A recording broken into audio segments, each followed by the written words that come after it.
Hello and welcome to episode 5 of the RFGeneration Community Playthrough Wrap-Up. I'm your host, Rich, and joining me as always are my loyal band of co-hosts, Mr. Jamie, Floyd, and Shawn.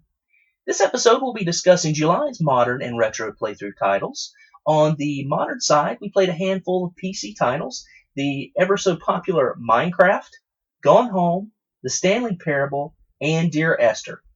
And on the retro side, we'll be joined by a special guest this month. You'll have to tune in to see who that is, to discuss the very popular Chrono Trigger. Please remember, if you're looking for our show, you can find us on YouTube or Podomatic, and you can also search for us through rfgeneration.com. Please also be sure to like us on our social media sites, Facebook and Twitter, and follow in the discussion with our playthroughs. Thank you for listening, so let's get to it.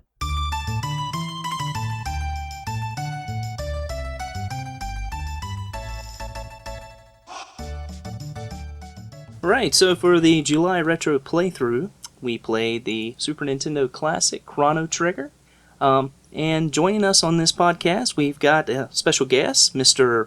Russell Lyman, or better known as Russly Man. What's going on, guys? And we've got our usual cast of characters. We've got Shawn, Grey Ghost. Hey everybody, it's Shawn Grey Ghost 81 with a brand new microphone, and I'm so excited to talk about the best RPG on the Super Nintendo, which is of course Final Fantasy II. No, just kidding. It's Mystic Quest. We've also got Floyd join us, who was the host this month. Hails from the north. And of course Jamie, our trusty editor-in-chief of the podcast. Hey guys, Northwest representing. Represent. So I wanted to kind of start off and just all of us kind of talk about, I know that Chrono Trigger comes on several formats, so I wanted to talk about A, what format you played it on, and then B, how you got your game and what the price point of your game was. Because I know this is one of those Super Nintendo titles, as we all know, that's just really been climbing up and skyrocketing over the past probably year and a half to 2 years. So I'll kick it to our guest first, Russ. Okay, so I work at a game store. I guess I'll let everyone know I do have the Super Nintendo version, but I've been dying to play the DS version, just to see the differences and everything. And I was trying to find a copy on eBay, but they were going for so high, and someone happened to trade in a copy at the game store I work at, so I did pick it up there for about $20 or so. I think it's going for $30 on eBay. But this copy's missing the cool poster map that comes with it, but that's fine. Mm-hmm. I have mine from the Super Nintendo version if I ever want to hang it up. Okay, so it's about a $30 game on DS. Yeah, it's roughly going, I would say, somewhere up and down between that, with the box saying $30. I think loose, and maybe it's about $20 or so.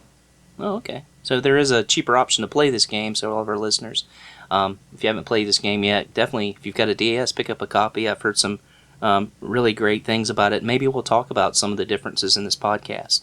All right, so Shawn, what are you playing it on? I played it on the PlayStation, which is notorious for being a bad port, but I didn't have a problem with it. That's of course included on the Final Fantasy Chronicles collection, which has the aforementioned Final Fantasy IV and Chrono Trigger. I didn't know any better. Apparently, the battles, like before you go into battle, it just freezes for a second, and a lot of people said that makes it like the worst port and to be avoided like the plague. But I didn't have a problem with it. I thought it was fine. Yeah, I heard mention of load times being pretty bad, but it's hard to say without actually playing it. Yeah, but you got sweet anime cutscenes that you don't have in the Super Nintendo version. Plus, the Final Fantasy Chronicles is like between $10 and $20, and you got Final Fantasy IV with it. So I almost picked it up for $13 today. Oh wow! Yeah. All right, how about you, Floyd? What did you play it on? I played it on the DS, so I got the best of both worlds. I got the anime cutscenes from the PS port, and I guess it's not best of both worlds. Well, load times from the SNES. And that's it. I got the no load times from SNES. Okay, cool. And you got to play it in bed, Yeah. which is always nice. Mm-hmm. I think that's the only way I finished Magical Star Sign, to be honest. All right, and Jamie, how about yourself? I was DS camp as well. I picked mine up for about $30, which is like Russ said, it's about the going rate. But shipping to Canada makes eBay bump it up to like 40 basically after all that. So I was pretty happy to get it locally for 30. Okay, cool.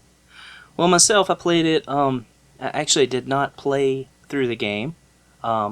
This playthrough, I played it about a year ago, so it just it's one of those games where you can play through it multiple times, and I have played through it multiple times, but having been only a year removed, I decided that I wasn't going to play it again. But I definitely did a little bit of refreshing on the game to get some of the story, and it's all coming back to me, as they say. So I've got the only format I've ever played it on was Super Nintendo, and I got my copy.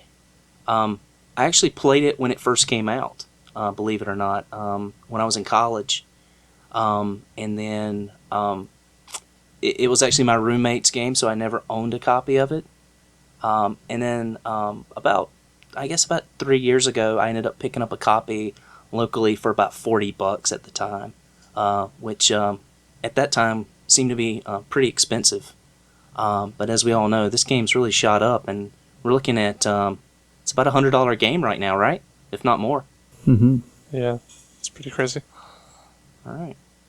So I know that I've played this game multiple times. I believe Shawn has played this game multiple times. Am I correct, sir?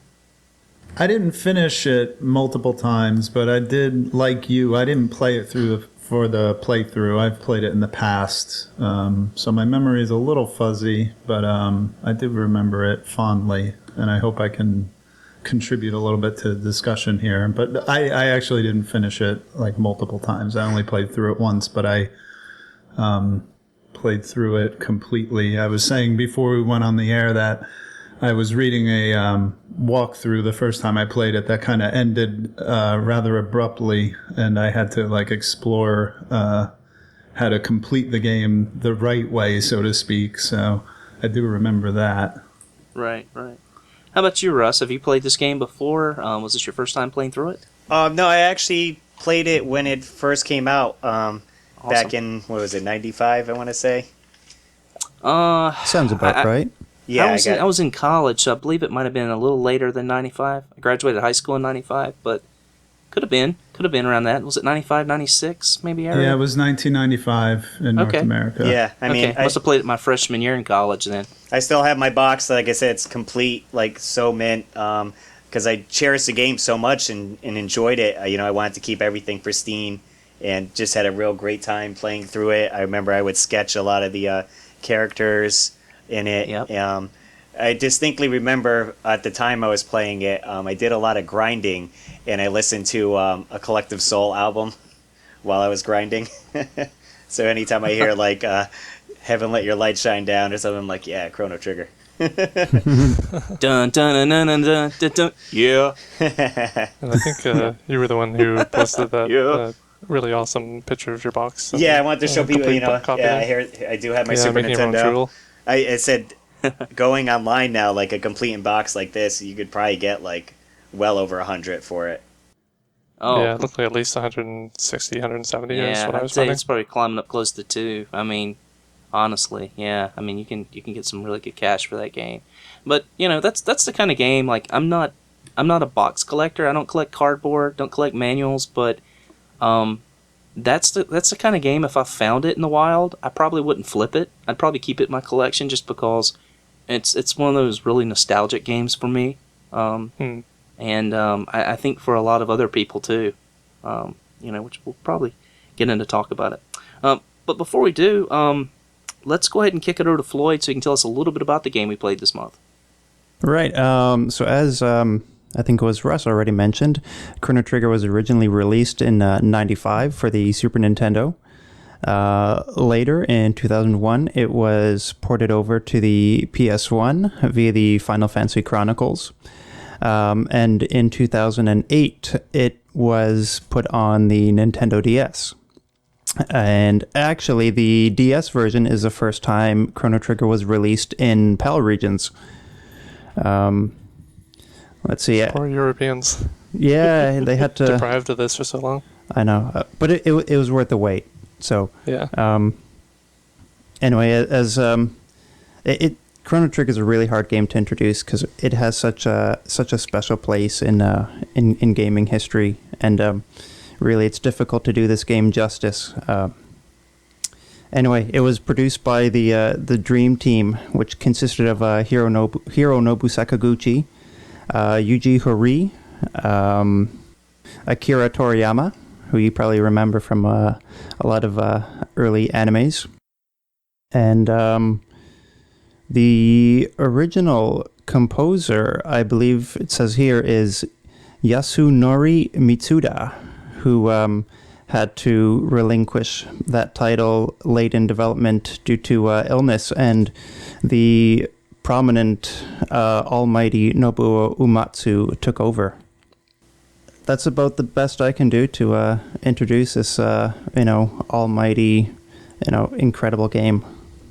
Yeah, well, I think that's fitting, and great job with those names, by the way. I know that the Yeah, I was thinking the give a round of applause for that. Yeah, that's wonderful. I mean, I'm sure we may get some commentary from the Collector Cast language police on a few of the names, but whatever. But yeah, I just want to say, and I know they've mentioned us on their podcast, so I just want to give a quick shout out to the Collector Cast. If any of our listeners haven't listened to any episodes of the Collector Cast on RF Generation, those guys do a wonderful job and put on a great show. So if you get a chance, check them out. You can find them on RF Generation, Twitter. I know they have a Facebook page and Podomatic. So be sure to check their show out if you get a chance.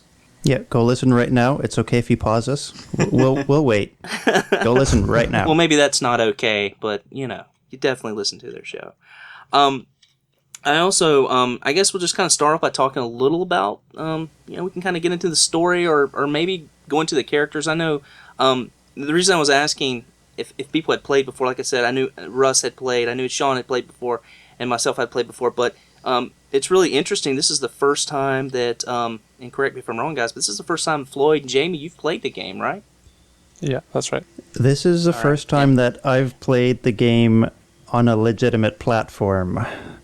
Right. Oh, right. You're the big E. Yes. I played this game originally about 10, 12 years ago at a friend's place on an emulator. And oh, wow.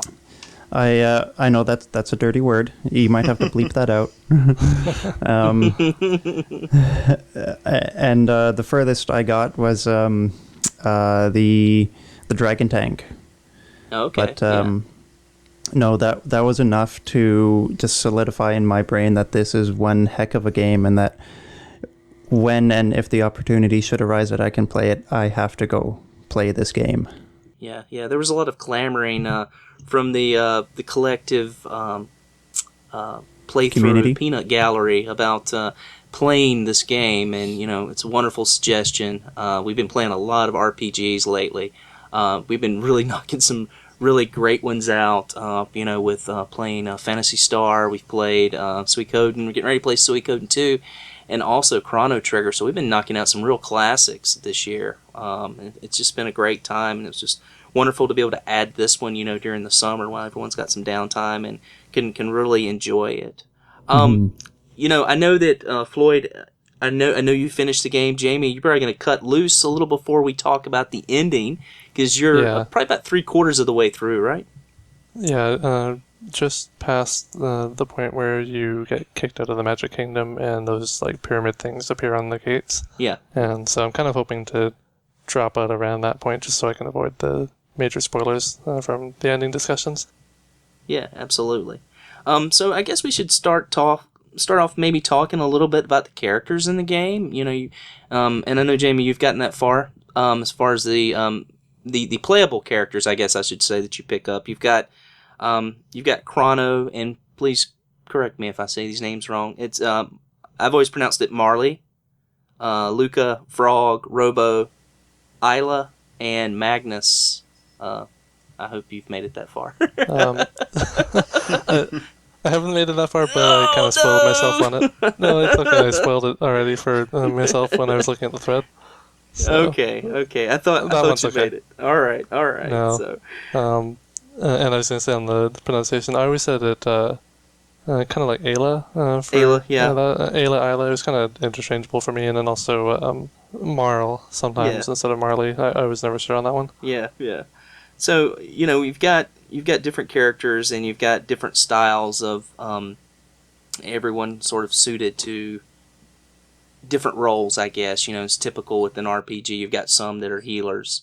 You've got Marl, who is a healer, and then you've got another character who later in the game earns some healing attributes, and I won't spoil that for you if you haven't gotten there yet. But everyone has their own special means of damage, special ways to equip different weapons and things of that nature. So I wanted to maybe kind of touch on that a little bit, just kind of briefly. So for myself, I found that the characters were pretty evenly distributed with the abilities they had. I mean, Marley was obviously a bit more of a straight up healer, and Luca was a bit more spell focused.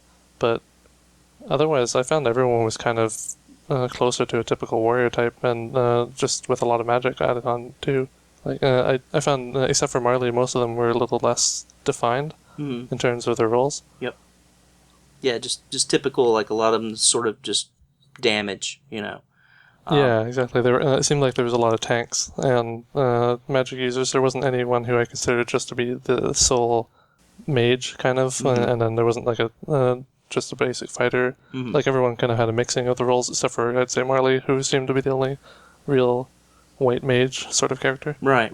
And everyone could use magic, and everyone had pretty much an associated type of magic, right? And magic type play a pretty big role in this game, especially when facing certain enemies, right? Yeah. So, I think Chrono was associated with lightning. Of course, you said Marl was the healer, so the white mage. Luca with fire, Frog with water. What was Robo? Was Robo lightning also? Is that right? He was ended up being similar to, I guess, dark matter. Did they say something like that? Or Shadow. That I was think it. so. Yeah. Right. Shadow magic. Okay. Yeah. Since he's a robot, he doesn't officially get but magic. he didn't have any official magic attack. Yeah, and then Isla was more of a bare-handed sort of warrior, right? There was no, as far as I remember, there were no weapon equips for her, right? No, it was all hand on hand. Yeah, and no magic either, because when you took her to that God of War or whatever he was called, he just said that, sorry, you were there before magic existed, so you couldn't use it. Good excuse, right? Yeah. But she did have one special ability that I do want to talk about, and I think it's very important to the game, and especially toward end game, is you're able to sort of poach, different items off of people, and that was the ability of charm. So, Floyd, you want to talk a little about that ability? Did you use that ability? I did not. I picked up her alluring top, but I never used charm. I mean, I have to divulge a bit of a secret here, and that it is that I used a walkthrough primarily to just set up the checkpoints for the month. That's understandable. Like, I didn't look at any boss strategies, but I did have some wandering eyes, and I looked at their stats, and no major bosses had any enticing charm items that I really wanted to get off them. So I was never motivated to do that. Right. There was, I know toward the end, and as you're, we'll kind of talk about the setup of the game, but in a little while. But toward the end, as you're doing sort of the side quests and stuff, there's some of the I guess trash mobs that have some rather specific and rather decent items on them that you can actually pick up through the game, using the charm ability. But I guess you kind of use it for. I mean, it's good to have, but at the same time, you kind of give up that ability to use specific magic or more of the. I know that she does have the ability to do combos, from what I remember, but you do lose a little bit of that magic ability and ability to damage, certain characters that are associated with, certain magic, whether it be, fire, water, lightning. Some of the magic does a little bit more damage or significant bit more damage to, some of the enemies. Yeah, I found her. Was it called? I want to say cat attack, but I can't remember. That one where she's jumping up and like scratching people with her claws, basically. And I found that was pretty powerful. Like at the time where I first got it, it was one of my strongest attacks, and it didn't even use magic at all. Or it used magic points, but it wasn't technically magic. Okay. Yeah, and that was a really useful move, especially against Azala. Is that its name? Azala and sort of the Tyranno? The Sleestack characters. Yeah. Like from Land of the Lost, the lizard people. Yeah. Yeah. Yeah. So, I guess we should just roll that into talking a little bit about, kind of combat. You have a nice cast of playable characters, 7 of them in total, but you're limited to how many you can use at a time. You can only use 3 at a time. So I just wanted to talk a little bit about that. Do you ever feel limited in that respect? Was it, was it something that worked well? Because I only played the DS version, so I can't speak about the Super Nintendo cart. Could you swap out your teammates at any time? It wasn't on the fly on Super Nintendo. Right, well, not on the fly, but if you were on the world map. I don't believe so. From what I remember, it was just at, you could do it, sort of midway through the game, you open up the end of time, and I know you can do it there, and that's where you have to do it. Is the DS different? Is it a different version? You're able to do it sort of on the fly? Yeah, you can do it there as well, but you also have an option in the menu where you can just go change party, and it instantly changes the person. Yeah. You could do it... as long as you're outside of battle. Yeah, as long as you're outside of battle, you could swap your party members. I would say, except for certain side quests or specific plot points, my team consisted of Chrono, Luca, and Frog. That was my most well-rounded. He had that balance between healing and heavy hitting, and it got me through most of the game without any trouble, actually. Okay. I do like Frog does have a little bit of heal. Sorry. Oh, no, Go ahead. I was going to say, I do like the fact that when you're battling people and you get your experience points, it does go to other people that aren't currently in your group, so everyone can level up equally, so to say. Yeah. I always like that when games do that. Yeah, that is nice. I know with Suikoden, that doesn't happen, but they do have a leveling system that's implemented where you can level up people rather fast, through other battles. But yeah, that's very nice. I mean, just to be able to, not have to worry about like, well, I could really use this person right now, but in order to do that, I'm going to have to go back and do a little bit of grinding, in order to be able to use this. So yeah, I mean, for the experience to go up, as you're playing, that's a fantastic attribute to this game, and I think something that they really hit on and did right, that a lot of RPGs weren't really doing at the time, It just saved a lot of time from excessive grinding. Yeah, exactly. It's funny that Floyd used Luca as your main, or one of your mains towards the end anyways, because I think someone else mentioned that too, that was one that they used. I found Luca really weak for myself. I don't know if maybe it's just because I'm not that far into the game, or if later on she gets better. Well, Luca's nothing special until she gets, I believe it's called Fire 2. Okay. And once she gets that magic attack, she will become quite invaluable. Okay, yeah, I haven't gotten that far yet, so maybe that'll my opinion on that will change when I get to that point. But yeah, at this moment, most of the time I'm using Chrono, Frog, and Robo, or sometimes Chrono, Isla, and Robo. I will only use Marley if I'm going to a boss fight and I really need a lot of healing. But otherwise, she's pretty useless at actually fighting, I find, except for that Ice Sword combo. Yeah. There's a lot of people who, this is one of those games where it's not necessary to bring a healer along. You can. Yeah, exactly. As far as the items are concerned, you can load up on items. You can carry enough pots that you'll be fine, and you can heal that way if that's the way you choose to go. I mean, it's always nice to have a healer, whether it's just, if you get in a jam, and from what I remember, I was sort of the same way. I believe my end game for this game years ago was Chrono, Frog, and Luca. I remember having Luca in the group as well.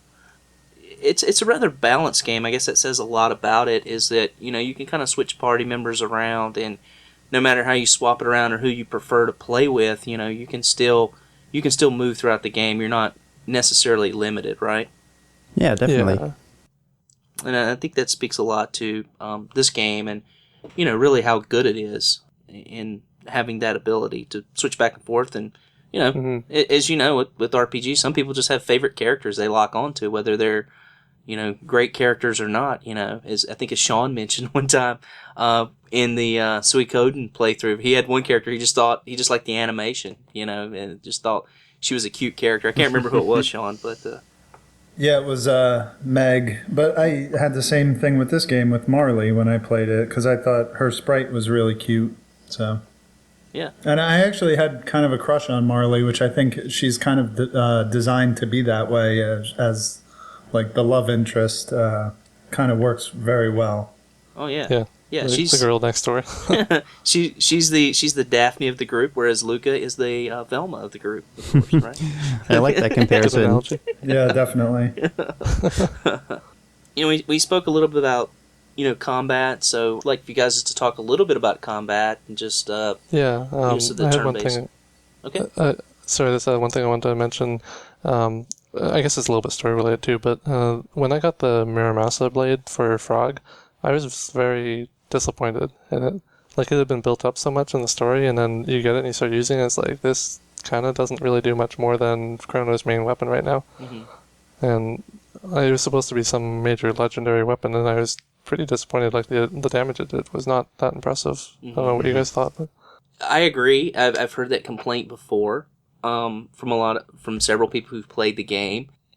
How do I say this? Stick with the game. If you do some of the side quests, there's specifically, from what I remember, there's a side quest that will enhance that. Well, I did pick up the Hero's Badge, which improved the critical hit chance, which does help a lot. It's a lot Right. further down in the game to really, I guess, so to say, to unlock the full potential.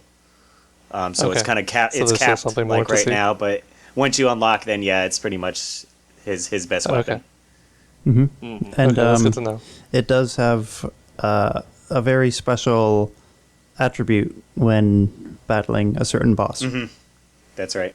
Interesting. Okay. Yeah. So it does come into play. It comes sort of full circle, but I definitely understand like your critique at the beginning. And as you First impression. Yes, absolutely. I think a lot of people do have that first impression of that sword. When a sword's got a name, I mean, you expect it to be pretty awesome, pretty rocking. But Yeah, and everyone in the town around there was like, "Oh, this is the legendary blade. The Right, hero's yeah. gonna save us all." And you get it, and it's just like, "This is it." It's like maybe Just they had lower built it up. standards. I think they built it up too fast, maybe for it, or so I your think so, yeah. expectations are like yes, and then you have to wait longer for the payoff. Right. Maybe a little bit more storyline to be implemented at that part to, give some indication that, that it would grow in strength Right, or yeah. something like that would have been, more appropriate. But, just to forge it and put it back together is, it's not an easy task. And like you said, Jamie, to go through all that, that journey and to get it and it not be as good as something you just find in a treasure chest out in the woods, by Chrono.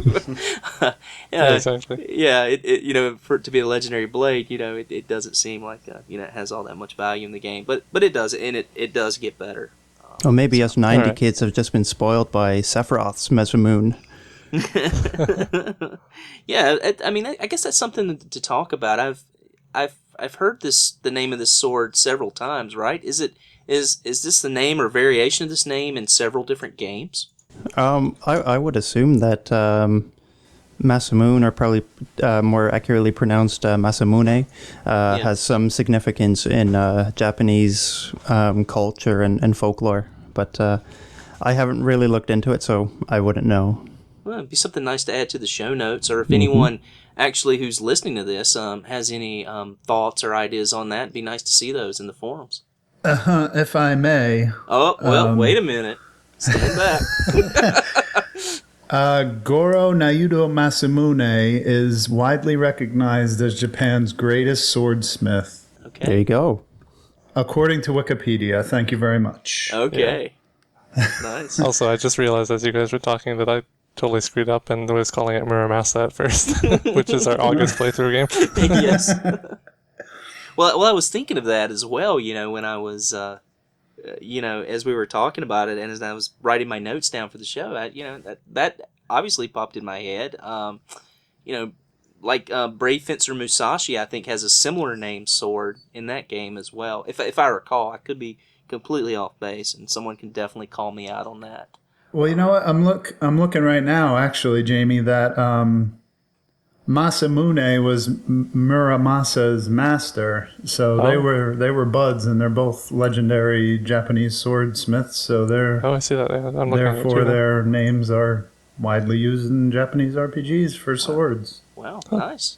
Good to know. There's a connection there. Yeah. My mistake has a connection. There you go. Knowing's half the battle. Yeah. So, something else that this game featured, and I'll get some of you to talk a little bit about this, were, we mentioned that, there's combos, and we'll get to that in a second. Maybe some of you can talk about your favorite combos. But there were tech points in this game. So, can someone just kind of briefly describe what those were and how they're used in the game? Sure. The tech points were basically an additional form of experience that you would gain after battle. And these tech points were solely for learning new techniques. So basically new magical spells, new special attacks. And, well, of course, like any progressional type thing, certain moves can only be unlocked once you have reached a certain number of tech points. Okay, cool. So, as far as the story of this game was concerned, actually, before we get into the story, and we don't want to get too deep in the story, but I want to talk a little bit while we're kind of on the subject of weapons and armor and items and things of that nature and things that sort of things you picked up during the game. My sort of opinion of the game was it had a really good flow. As far as the items you would pick up, it just seemed like you would just sort of naturally walk in, if you would do enough dungeon exploring, it wasn't that difficult. That you would continually sort of upgrade your item, which I always feel like is really nice. Kind of one of these people that enjoys the continual upgrade of items, and and it seemed to have a very natural flow where you weren't running into items that were not upgrades. Mm-hmm. Yeah, everything about this game was so incremental. I mean, with every major plot point, you pretty much received a new set of armor that would prepare you for the next upcoming battles. Mm. Yeah. It didn't feel like you're getting a bunch of trash that you're just going to sell every time you pick it up. Yeah, exactly. And then the game also implemented a strategy with tabs. There are different tabs that you could pick up. Usually you would sort of find these on the ground. They would just you'd see like a little flash, and you would just go over to the area, stand on top of it, hit your sort of action button, and you would just pick it up. And these tabs were sort of like you would use them to make your magic stronger, your attack stronger, your defense stronger, just whatever the tab specifically notated as improving your ability. You could just put it toward your characters, correct? Yeah, they're just permanent buffs. And actually, I'm remembering there's one towards the end of the game. There's an enemy that you can grind on that drops strength tab, I think. And you can actually max out your strength just grinding on this one enemy. Yeah. I think that was in, oh gosh, I can't think of the name of it. It was like the kind of the Dark Tower or whatever it is, sort of the, the Black last Omen. area. Black Omen. Black yep. Omen, that's it. Yeah, before you get to Lavos. Well, I was grinding a whole whack of turbo ethers there. Yeah, that's right. Yeah, I was not under-equipped for the final battle. I think I had 77 that I had grind it from. Oh, wow.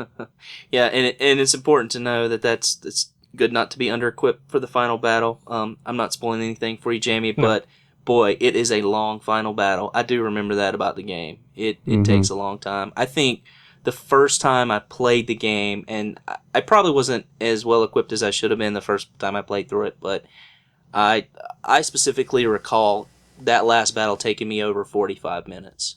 Oh, wow. That's nuts. Yeah, it took me a really long time, and probably 4 or 5 tries before I finally completed it. Yeah, same here.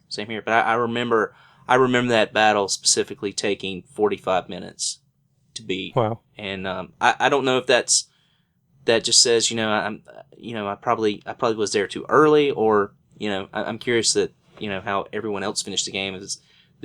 Was that similar to what everybody else experienced, or was that just me? I know I'm getting a little ahead of myself on that, but No, it's a epic battle. I think any way you slice it, it's not easy. Yeah.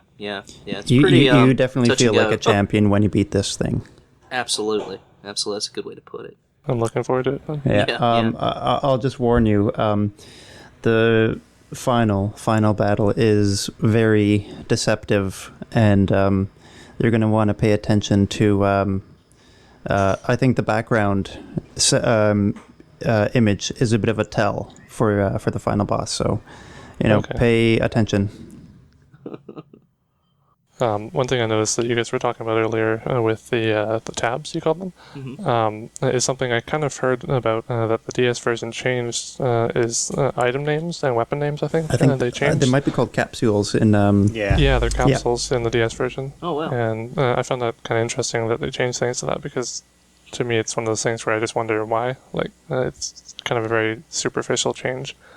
And I don't know what you guys think about that, but there's the strength capsule and the magic capsules were what gave you the upgrades there. I mean, it sounds like it makes more sense. You would eat a capsule rather than a tab. You're like, what is that? Yeah, I mean the newer one does make more sense. Yeah, but I just want it's one of those things where you wonder, did this really need to be changed? Was there anything wrong with the original? The only thing ingestible that I've ever heard to be referred to is a tab, which I'm sure tab was just short probably for tablet. Right. Yeah, that actually makes sense. But the only thing I've ever heard called a tab is acid. So maybe there was some sort of, maybe they're afraid, maybe someone might That's kind of what popped in my mind too, but yeah. I didn't want to be the one to say it. I was thinking of the soda. Oh, yeah, they're tabs. Hey, give me a tab. Hey, buddy, you want a tab? You got to order something. Maybe they were thinking of potential lawsuit. Maybe they were worried about that. When they did the remake of the game. And you mentioned pots too, which in the DS one are called potions. Okay. Obviously, pots sounds like an abbreviation for potion, but it just makes me think. So, were most of the item names shortened in the SNES version? Were they all kind of 4 letters long? Didn't the SNES have a letter cap for names? I think so, for the names of characters, but I wasn't sure about the items, if that was the same thing. I can't speak on that because I don't remember. Again, it's been over a year since I've played the game, and for me, just referring to it as pots is really just something that I guess as an RPG game player, it's just something I've always referred to. I just kind of have used that terminology. Just pots instead of potions, so just shorten. Us RPGers, we have our own lingo, grinding and all that stuff. Right. Absolutely. I think I started on a bit of a casual RPG, because the first major RPG I can remember playing is Pokemon, so that had the full name potion, and that's kind of what I grew up with. Right. Yeah, I sort of just recall that, and I guess it could have something to do with the the spacing of the name caps. I do remember Phantasy Star playing through that. There were a lot of the names of a lot of the items were definitely shortened. Even the spells. I mean, that was one of my main gripes, if I had any gripes about Phantasy Star, was that just by the description and just the abbreviated description, I really didn't know what the spell did. I really had to use the manual for that, and that was a little aggravating at times, because I could always I could always just kind of juxtapose whatever I thought it could be. It would be completely wrong. It wasn't quite as straightforward as Final Fantasy's Lit 2 or Cure or Heal or something like that. Yeah. Those are pretty straightforward. So, but But yeah, I can't speak to kind of get back on track. Well, while we're on the topic of like different names of stuff between the games, Chrono's move, I believe it's Confuse on SNES and Frenzy on DS. Mm-hmm. Can anyone confirm that? I don't think I've gotten that move yet, so I can't say one way or the other. I do have one that says Frenzy. I can't remember what it was on SNES though. Oh, okay. Again, it's been a while. I don't recall really the spell list on that, so I can't speak to that. But hopefully, again, someone could maybe do a little research and put that in show notes. So it'd be nice. It'd be nice to kind of like put the games side by side and kind of Maybe see if we can find a list of changes. Right. So. I guarantee you there are websites that have done that, I'm sure. Yeah. Mm-hmm. Yeah. So,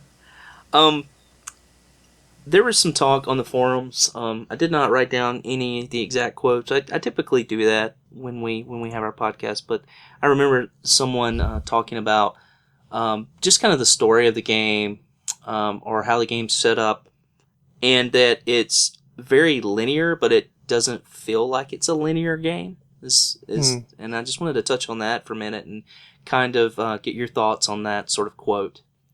Well, I can't say anything towards late game, but to the point I've played up to, I kind of agree. Like, you're directed along pretty thoroughly through certain areas, and you're restricted from other areas pretty well. I mean, once you get to the end of time, you can go anywhere, but it still feels like some places don't really have a whole lot you can do besides grind. Mm-hmm. Yeah. And it seems like early on, at least, there's not a huge amount of side quests to do. Mm-hmm. And I think linear games get a bad rap, and that's just because of a really poor definition of linear. Every game out there, unless you're playing like Heavy Rain or The Walking Dead, almost every game is linear. It in the case of Chrono Trigger, it kind of gives the illusion of not being linear because you can kind of do things out of order. You can get characters or items in a unique sequence. But everything is moving along from point A to point B to point C. And I think why people dislike linear games, the only example that I can think of when people bring up the linearity debate is Final Fantasy, or should I say Final Hallway 13. Because I think when people are playing RPGs, they want to have that just vast expanse and like that total openness of and freedom of being able to go anywhere they want and do anything in the order that pleases them, and restricting them to a certain path to some players will hinder the experience. Yeah, I've never really liked that opinion. I don't know. I've always find it annoying when someone's like, "Oh, this game isn't open world." Well, it must suck then. And I've heard people say that, and non-ironically, and it's just like, well, most games, like you said, they aren't non-linear. Most games are linear, and it doesn't really make it a worse game for it. I mean, most Mario games are more or less linear, right? Like Zelda games and stuff like that, and those are some of the best games made. Well, Zelda, I mean, like, this is going to take us off topic, but Zelda has this weird, like, it's linear and not linear at the same time. I mean, I'm talking about the very first Zelda. Like, in that game, you can do things out of order. I think it's... I mean, even Ocarina of Time as well, you can do the dungeons out of order a little bit. Could you? It seemed to direct you in a general direction. Yeah. I mean, it's been a number of years since I played Ocarina, but it seems like Link to the Past is where they set up that structure where, like, even though you can explore the world, we want you to go to this temple, and then that temple, and then that temple. I can't really say on Link to the Past. I don't have as much experience with that, but I know Ocarina of Time, you can do Water and Fire Temple in any order, and then Spirit and Shadow you can do in any order. But otherwise, yeah, you have to do everything else in the set order. Yeah, I agree with what Floyd said about Chrono Trigger, is that, it is linear in the sense you begin from the same place and then you're ultimately going to a specific end goal. I feel like with this game, I would say it's sort of divided in sort of halves, and it's, you know, the point before you're kind of getting to the side quests, and then the point where you get to the side quests, because the side quests are very, I would say, very non-linear. You know, broken up into that, you know, if you're breaking it up into sort of portions, I'd say it's sort of the first, I don't know, I guess it would be around 2/3 of the game, is fairly linear, but the good thing about the game is it never makes you feel like it's linear. You know, I mean, you got to do one thing and then the next and that sort of thing, but you never feel like anyone's holding your hand through this game. I didn't think. And I think Jamie had mentioned, I'm sort of, we were speaking for the call, he's like, yeah, I remember speaking to one guy, but I'm kind of lost now. So, exactly. that sort of proves that, yeah, it's linear, but it's not going to hold your hand. And I think as a gamer, I think I really appreciate that. I don't like games that, you know, really hold my hand and push me like in a specific direction. And I think that's what makes this game good. It is linear, but it's done so well that you never feel like it, right? It's focused and really directed in a certain way, and I think I would rather call it that than linear. Yeah, sure, that's fine. We can do that, Floyd. Okay. I guess another, the game is broken up into different areas of time. There is time travel in this game, which is, just makes it cool. I really enjoy that about it. There's several games that are like this, specifically for the Super Nintendo. Secret of Evermore is like that. There's a lot of time traveling in it. It's cool because you've got these different boards and these different sort of settings that are sort of established, different parts in time. And what's really cool about Chrono Trigger is that instead of going like from one world to the next, you're going from the same world in one portion of the game to another portion of the game. So you can leave stuff behind, like let's say in like 65 million BC, and then find it in like 1000 AD. Like that same item you can like dig up, and that happens a lot during the game. Mm-hmm. And there's some elements of the game that are sort of time focused and things that have to develop over time from the past to the future, right? And I just want to kind of talk about that. Yeah, I think there were some some items that were within those magical seals that if you did leave them behind in the past and then went to collect them in the future, they would be more powerful. Mm-hmm. Yeah, Jamie, that's kind of like a good little point there, and something you might want to think about as you're playing through the latter half of your game.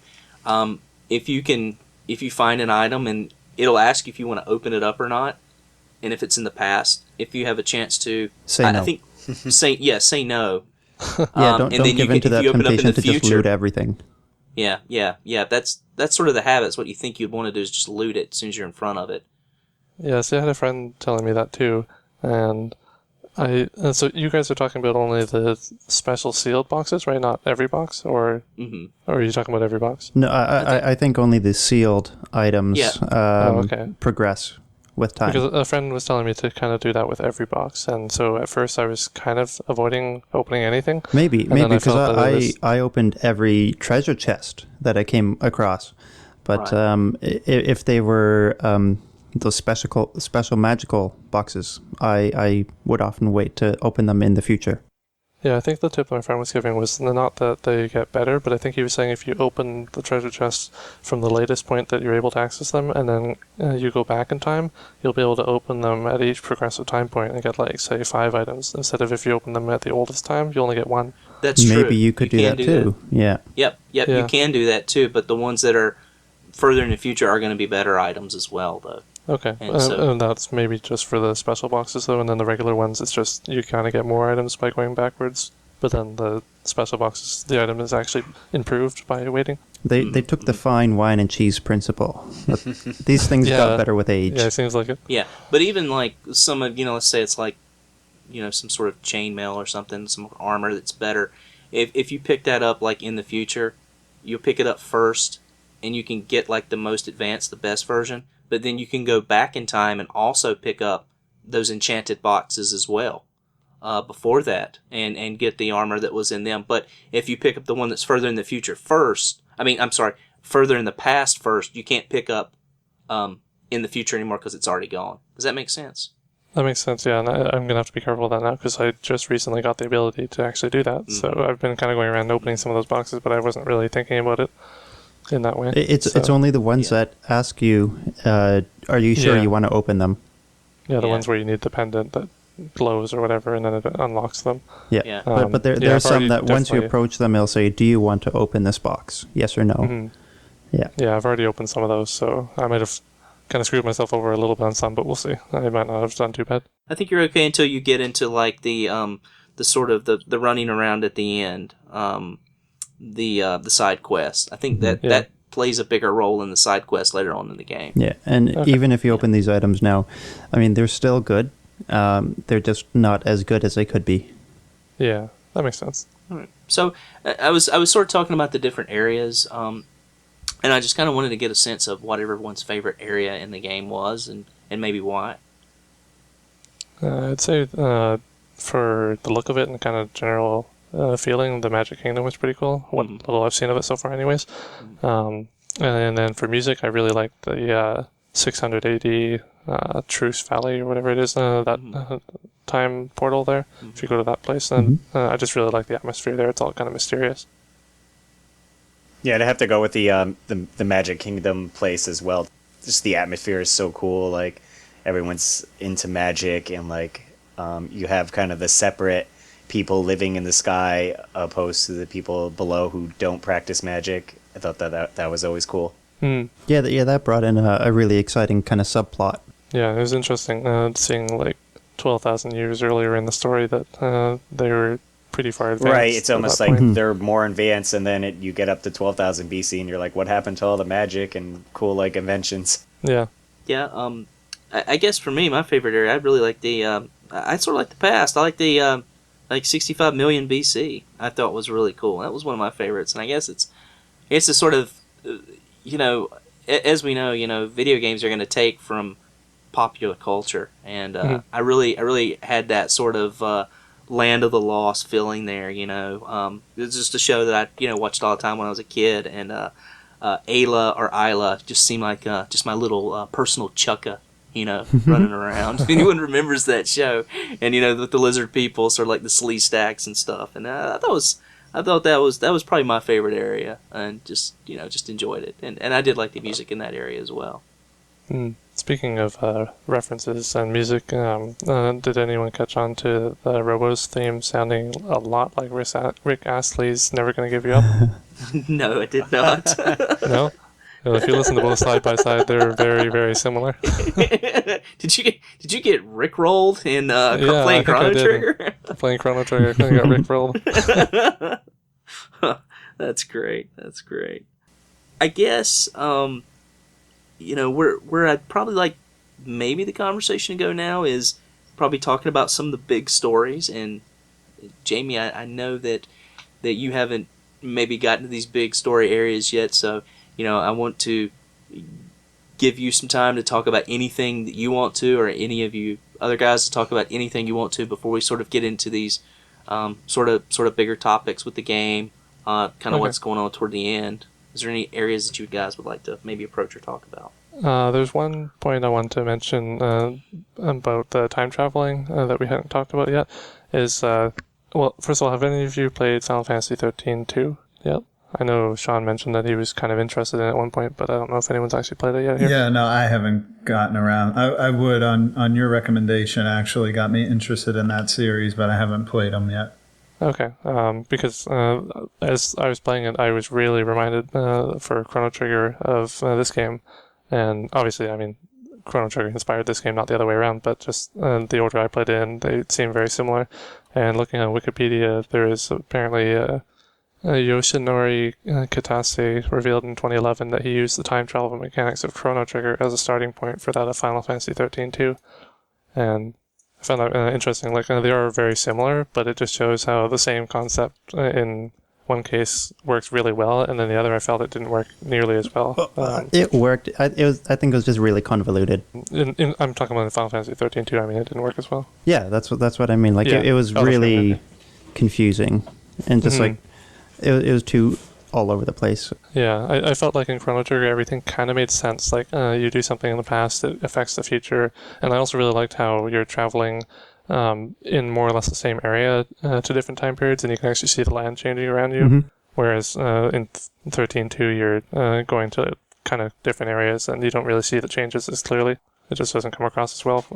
It just shows how easily it is to screw up the time travel concept and how well they really did it here. So I guess, does anyone else have anything else they want to add before we sort of move on and talk about some of the big stories in the game and some things that happen? I guess we could talk about the news for a minute. What news? News.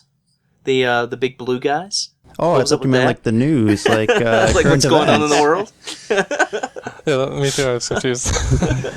Well, there's a lot of stuff happening in Eastern Europe. Yeah. Everyone's doing ice bucket challenges. Oh, yes, they are. I just got challenged on Facebook. Oh, you got to do it now. Yeah, it's not gonna happen. No, you got to do it. You can't break the chain. The mayor of my city actually did it. You guys have probably heard of the now infamous Rob Ford. No, never heard of the guy. Really? Just kidding. No, just kidding. Oh, okay. I'm kind of obsessed with the guy, but we'll talk about that later. Okay, two little complaints about the game that I don't know if you guys noticed, but getting stuck on people. Oh, Was that a problem for yeah, anyone? especially in the Magic City place, like, people just getting in my way, and I'm like, move, please. Yeah, and you're like, every time you move, it turns and And doesn't move they at all. move when you move.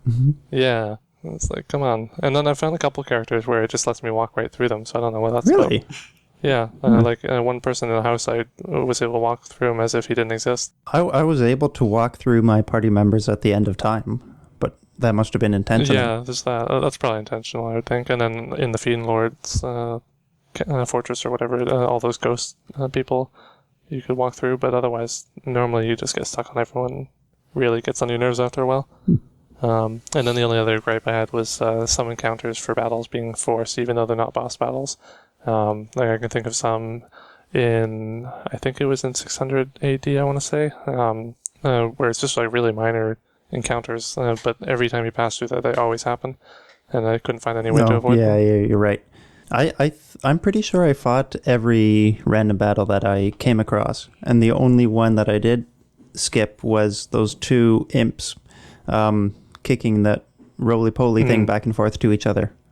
Yeah, that's the area I'm thinking of. They had the forced one. Yeah. It's like just beside those guys. They had those two guys who swoop in on you. Exactly, yeah. It was fine when you needed the experience, but later on when they're kind of not giving you that much compared to what you can get in other places, it just felt like it was wasting your time. Like, I wish they almost had a item that you can equip to almost avoid battles once you get to that point. Like a repel. Something like that, yeah. Or like what? I mean, I guess this item would be, or this mechanic would be redundant, since the majority of the battles were you could see them coming on the screen, but just sort of like that Earthbound auto win type thing would have been helpful in some places. I've never played Earthbound, so I can't say on that, but Well, it just anything basically to help is you this would be good. mechanic that if you're over a certain level and you encounter a random battle, you'll automatically win. Like you won't even go into a battle screen. It'll just say you win. That'd be pretty nice. Yeah. I wish more games did that. Anyway, that was my only gripes. So yeah, if we wanted to move on to the story, or if anyone had anything to say about music. Well, or anything. I wanted to add, I don't know if anyone heard or listened, but I came across a few months back a CD called Chrono Trigger. Oh no. With it's actually a mix. It's all the Chrono Trigger music with Jay-Z rapping over it. Really? Wow. Yeah, it was a free CD that you could just like download or whatever. It's like 8 or 9 tracks, and it's pretty good. It's like it mixes well. Sounds awesome. Yeah, can you send us a link to that? We can put it in the show notes. Yeah, I mean it's definitely some. I just looked up a few tracks, like they have them on YouTube. If you just like type in Chrono Trigger, and you're like, oh my god, this fits perfectly. Like you wouldn't even guessed. I know somebody on Nintendo Age is planning a Yes. Chrono Trigger LP, which is pretty exciting. I'm following that. Yeah, he the same person actually did Mega Man 2 LPs. I think Floyd, you and I bought it, right? And Yes, we did. Pretty sure. Yeah, Duke and Krabby. Krabby get a copy? I can't remember. I think Krabby Bill? backed out, and Okay. the guy never got back to Duke. Okay. Yeah. So yeah, I got mine in. Not bad. No, it's a neat little gaming curiosity piece. All right. But back to the matter at hand. I guess some of the bigger stories in the game. Jamie, earmuffs. La la la la la. If we Can't kind of hear start you. on the early stuff and go more or less chronologically, then as much as we can with this game. I guess I'm not. I don't have too many that are sort of at the beginning of the game that are, sort of big event stories. I guess. I have one. Okay, please. The trial. How did you guys do in the trial? All right, yep. Oh, that part was so cool. Yeah, I like love that. it.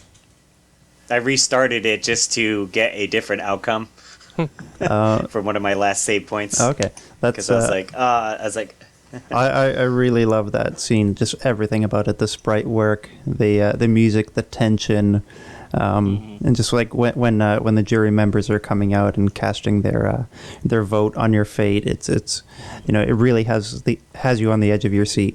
yeah. It's awesome that it's actually your own choices that affected the outcome too. It's your own choices, and then how you respond to certain questions. I won that trial, I think 5-1 in favor of not guilty. Oh wow! I think I was like 4-3. Wow, oh, that's pretty close. Yeah, I would be or something sweating. like that. How about you But, guys? even if you win, the story still. Oh, it still moves puts you forward in the jail same way. because that's what I was unsure, because I was like, I forget if it's different, so I like restarted it, and I was like, okay, let me go find that cat for the girl and all that. Yeah, I think what happens is you actually receive a parcel while you're in jail. That's just like some, I guess some like ethers or something like that. Something like that, yeah. That's what I remember. I don't think it's anything spectacular, which is No, kind I of a think you're shame, right. Because it does take up, if you're going to win the trial, it takes up quite a lot, and it's some of the things are just like not pulling on Marl, hurrying her up on at one point where she's trying to decide, she's at a vendor or something like that. It's a lot of odd things that like come into play there at the beginning, but it's really neat. It's a really neat mechanic of the game, and kind of shows you what the game's going to be from the beginning. Yeah, when I was doing all those little things in the fair, I wasn't expecting them to affect anything, so I was just kind of doing them because I usually like to do side quests if I can, at least in these older games. Yeah. And it turns out where they helped. It sets up like the tone and stuff for like later parts in the game where when you talk to people in towns and stuff, how the outcome can change depending on what you do, so you're more careful, I think, later on. Any other like sort of big storylines in between? Maybe toward Jamie, is that right? Jamie, do you know Frog's real identity yet? Yeah, I'm well past that. Okay. Glenn. Yeah, I went through the whole Masamune thing where he gets a sword and all the little steps for that. Hero yeah, medal I think and that sort of thing. that was definitely my favorite. The Frog/Glenn storyline was my favorite, and that I can remember. You'll get a little deeper in that as well with the side quest. If you choose to do the side quest, you'll learn a lot more of that backstory. And it's one of the things I really like about the side quest is it seems that a lot of those are focused on like a specific character, and I think that was really done well with the game. Later on, I'm not going to really talk about any side quests with right now, but again, that's something else that gets further flushed out. Toward the end of the game. Yeah, that's good to know. I'd say I really liked like all the steps you had to do for that, and to get the sword, and kind of the storyline there. But for most of the part, just because of how goofy the character looked, I had a really hard time taking him seriously. And you're trying to feel sorry for this guy and stuff, but it's just like he's a person with a frog for a head. or Frog's Head. It's Hey, like, he has to hop around for the rest of his life, too. yeah, And they incorporate Yeah. that in the game, which is cool. yeah, it is, but it's just like, it's kind of hard not to laugh. Well, just remember the Princess and the Toad fairy tale, because that kind of gets Absolutely. incorporated into the story too. A little bit, yeah. What did you guys think of the actual Masamune battle? Like the two little, I don't know, do you call them deities or whatever that you have to fight? The Guardians of the Sword? Yeah. I thought that was a pretty tense battle. I mean, I may have come into it a little bit under-leveled, so it was a real nail biter. Was that the one that's a boss battle where it's like two big heads? Is that what you're talking about? No, It's the guys who are kind of in robes. Yeah. They're weird-looking guys in robes, and then they join together into one Oh, really beefy okay. muscle one guy. really buff guy with little tiny legs. Yeah. in right, a big O mouth, that kind of sucks in. But from what I remember, that battle, you just focused on one. You took one of them out, and then you could get the transformation. You didn't have to take both of them out. Is that correct? Yeah, that's what I usually did. I think you're right. Yeah, that helps make it through that fight a little bit easier. But Even with that, I still took at least 2 or 3 tries before I beat it. it's a cool fight, and it's the whole methodology of that's really neat too. As far as these beings are actually infused into this weapon. And I think that's that's just really cool, and it's so for a better word, it's so sort of Japanese, with the idea of like folklore and the history of fine like craftsmanship, with swords and things of that nature. So I thought that was just a really neat aspect of the game. Any other boss fights that you guys can think of, kind of early game stuff that you liked? I enjoyed Azala's fight. That was pretty fun, and just Yeah, that was a good one. Tyranno's Robotic sprite. dinosaur. Yep. Yeah, that sprite was really cool. And his or her, I can't remember. Azala's tower was a really cool build-up. Yeah, that was pretty good. I think for me, my whole the favorite moment I've got so far is just the whole Fiend Lord's fortress, and the chasing Ozzy through the whole place and these little traps he's setting. And Oh yeah, that was fun. yeah, that was good. Yeah. Annoying at certain points, but good. Yeah, it's that stereo.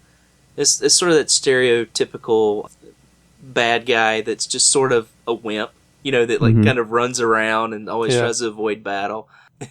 That's that's sort of a trope in a lot of things. That tries to act all high and mighty and in charge, but in reality, he's sort of just a wimp. And even the mechanics of that fight, was that the one where you had to attack like sort of the chains, and it would like bring them down on him. Yes. I think that was at the very panels. start, or one of the first traps or something. Yeah. With him, I think. Then leading after that was the Magus fight. And this one threw me off because I had read the bit of a spoiler in the thread about how you can get Magus in your party, and if you fought him, it somehow made you not get him in your party. And so I got to this fight, and so I was trying to find a way to avoid fighting him, but I couldn't figure out a way. And so I ended up, I just tried fighting him, and then I ended up killing him. And so I went back to my previous save, and I thought, okay, I want to try this again. And I looked it up. It didn't look like this was the actual fight that you guys were talking about in the thread. Yeah, that is a mandatory battle with Magus. The one that determines if he joins your party or not is probably a few hours ahead of where you are now. Yeah, I think that's what it sounded like. It was in the 12,000 BC on some peninsula or something on the coast. Mm-hmm. Something like that, yeah. Yeah. I did like the cutscene that you got to see of Yeah, the that was fight really leading cool. up to Magnus. Yeah, that was really cool. I think that was one of my favorite build-ups to a fight and favorite rooms for a battle. Oh, so then if you did that battle, one of the Masamune's special powers, I guess you could say. I'm not sure if I do or not. It lowered Magus's defense. Oh, right, yeah. Yeah. Yeah, that was definitely something I noticed. Yeah, I don't know if I would have been able to actually do that fight without that effect. On the topic of that fight, were you guys ever stumped by his style of battle? I mean, this was probably the first time in the game where you had to have a very clear strategy about the fight. very paying attention to what magic attacks he's using Exactly. in order to really damage him. I died probably 2 or 3 times before I finally got a good pattern down. Yeah, I think That's so, yeah. where you wait for whatever he's using, then you counter with whatever he just used, correct? Right. Yep. Okay, yeah. You would almost have to take damage for like 2 or 3 turns and be like, come on, finally use lightning. Which seems so counterintuitive to what you usually do during fights, right? I mean, usually if you have let's say you have an enemy that's using fire, your natural instinct is not to use fire on that enemy because it's not going to do a lot of damage. Your instinct is to use something like water, correct? So it kind of reversed the table on, how, for myself, how I usually approach an RPG. And even in this game, there was a lot of different variations of enemies, same enemy, different color. And, if it was, red, you typically would use water on it, Rather blue like magic. blobs. And there were a lot of enemies that were even super resilient to physical attacks. Exactly. I'm thinking of like the shadows. I think they're called shadows in the future. Yep. Yeah. One thing you guys were saying just there about the changing of the spells for Magus, I could be thinking of something else, but I thought that when his spells changed, it was dependent on what you hit him with last. Like I thought if you hit him with a physical attack, then after that he would be absorbing physical, and you'd have to hit him with something else. And I think- then so on and so forth. I Unless I'm think thinking that's of a how different it fight. worked. Yeah. Was it? Yeah. Um, It wasn't like he was choosing what he was going to hit you with. It was that you kind of could direct his choices. Like if you attacked with Frog, it would lower his defense, but with anyone else, it would increase his defense, I think. But anyway, you would have to wait for him to use, like let's say a fire spell, and that's when you would have to go and use a water spell. But that's what I mean. I thought that the spells he was resistant to. Wasn't it like if you use the fire spell on him, then suddenly he's absorbing fire? Or am I thinking of a different fight? No, I think if you used the same spell he just used, it would like just bounce back and hit you or something like that. Oh, okay. Yeah, maybe I'm thinking of something else then, like a later fight or something a bit earlier. So, is there any other major battles or story elements from the early half of the game that you guys can think of? I was going to bring up the in the future, the cool robot that you had to race. I thought that was really cool to get to like the other side of the dome. You had, like a cool race. It's like an F-Zero kind of thing almost. Yeah. You get so many like But, yeah. turbos, and you can kind of get ahead if you can like get in front and make them bump you up. Yep, that's what I did. Yeah, it's always that last minute you need the little turbo to get right at the end. I found I like the change of pace there, but I found that the race was pretty simple. Like it didn't really feel like a race; 'cause it almost felt scripted. And Yeah. to me, it just felt like as long as you weren't bumping into him and you hit the boost within the last few seconds, then you win every time. Well, I It just like wasn't how like comical it was. Like he was like Yeah, that's true. like based out of like a slickster 50 style gang, but it's like a robot. Yeah, Yeah, they definitely pulled a lot of like pop culture references with characters or their names or. Yeah, I remember there's a character named Dalton, and you can't help but think about Roadhouse. That's a pretty big fight too. I don't know if you've made it to that yet, Jamie. So don't think so. No. we'll say I think that's fairly late in the game. Yeah. What did you guys think about? I think it was sort of a reoccurring thing, but how the descendants of, or I guess the ancestors of the Fiend Lords, minions, and like the ancestors of the humans, they always kind of had this thing going on, like a fight throughout each age. Like no matter how much they evolved or changed, there was sort of the same conflict, like the same war, just being repeated over time. It was kind of interesting, but it's a bit of a typical thing to have in RPGs that they're going to have two conflicting cultures or races. Yeah. I just thought it was interesting that it spans so much time and Yeah. to the point where they actually had evolved to be different species almost. And There's an interesting YouTube video by Game Theory, who I love watching his videos. They're really entertaining. Some of them are pretty wacky, but some of them kind of make you stop and think.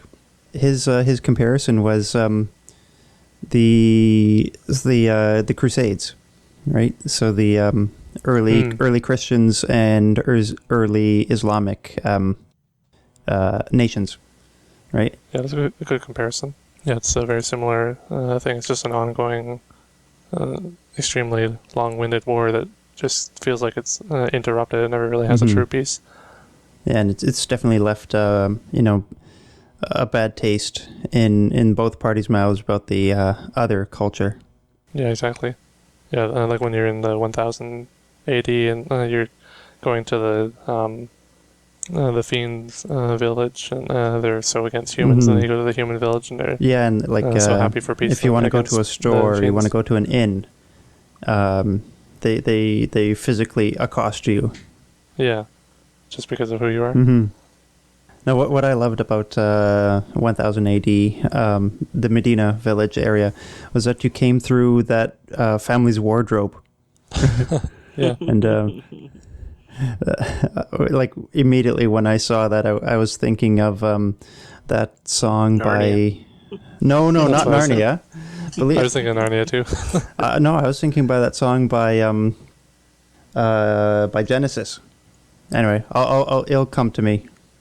Yeah, I don't know the one you're talking about. Oh, well, we'll put it in the show notes. Yeah. And Jamie, I'm going to ask you. You haven't made it up to the Lavos battle, have you? No. I mean, I've seen the option in the End of Time to go there, but I'm assuming that's kind of endgame, so I haven't touched it yet. That was probably the next big story line that I wanted to touch on, unless there's anything else you guys wanted to talk about. Yeah, there's a few things that that I can bring up that are still within the scope of the game that Jamie's experienced. The battle with Hecarim. I can't remember off the top of my head what was going on with that one. I don't remember it too clearly. I know I've done it, but I just don't remember it right now. That basically unlocked some whirlpool warpy thing that brought you to Tabin's house. Anyway, I just thought his boss battle was cool, and that you had to attack him with lightning to reduce his physical defense. I'm looking it up right now. He's in that 1000 AD when you pop up in the Fiend Lord part of town. Yeah, this battle. Yeah, I remember this. And his sprite was really cool. Interesting. Yeah. Yeah. I really also enjoyed the scene where you first lay eyes on the Mammon machine. That was really cool. Is that the big flying That's within the magical kingdom. Yeah. It's when you meet the queen and the princess. I think she's a princess. Yeah, I think I saw that.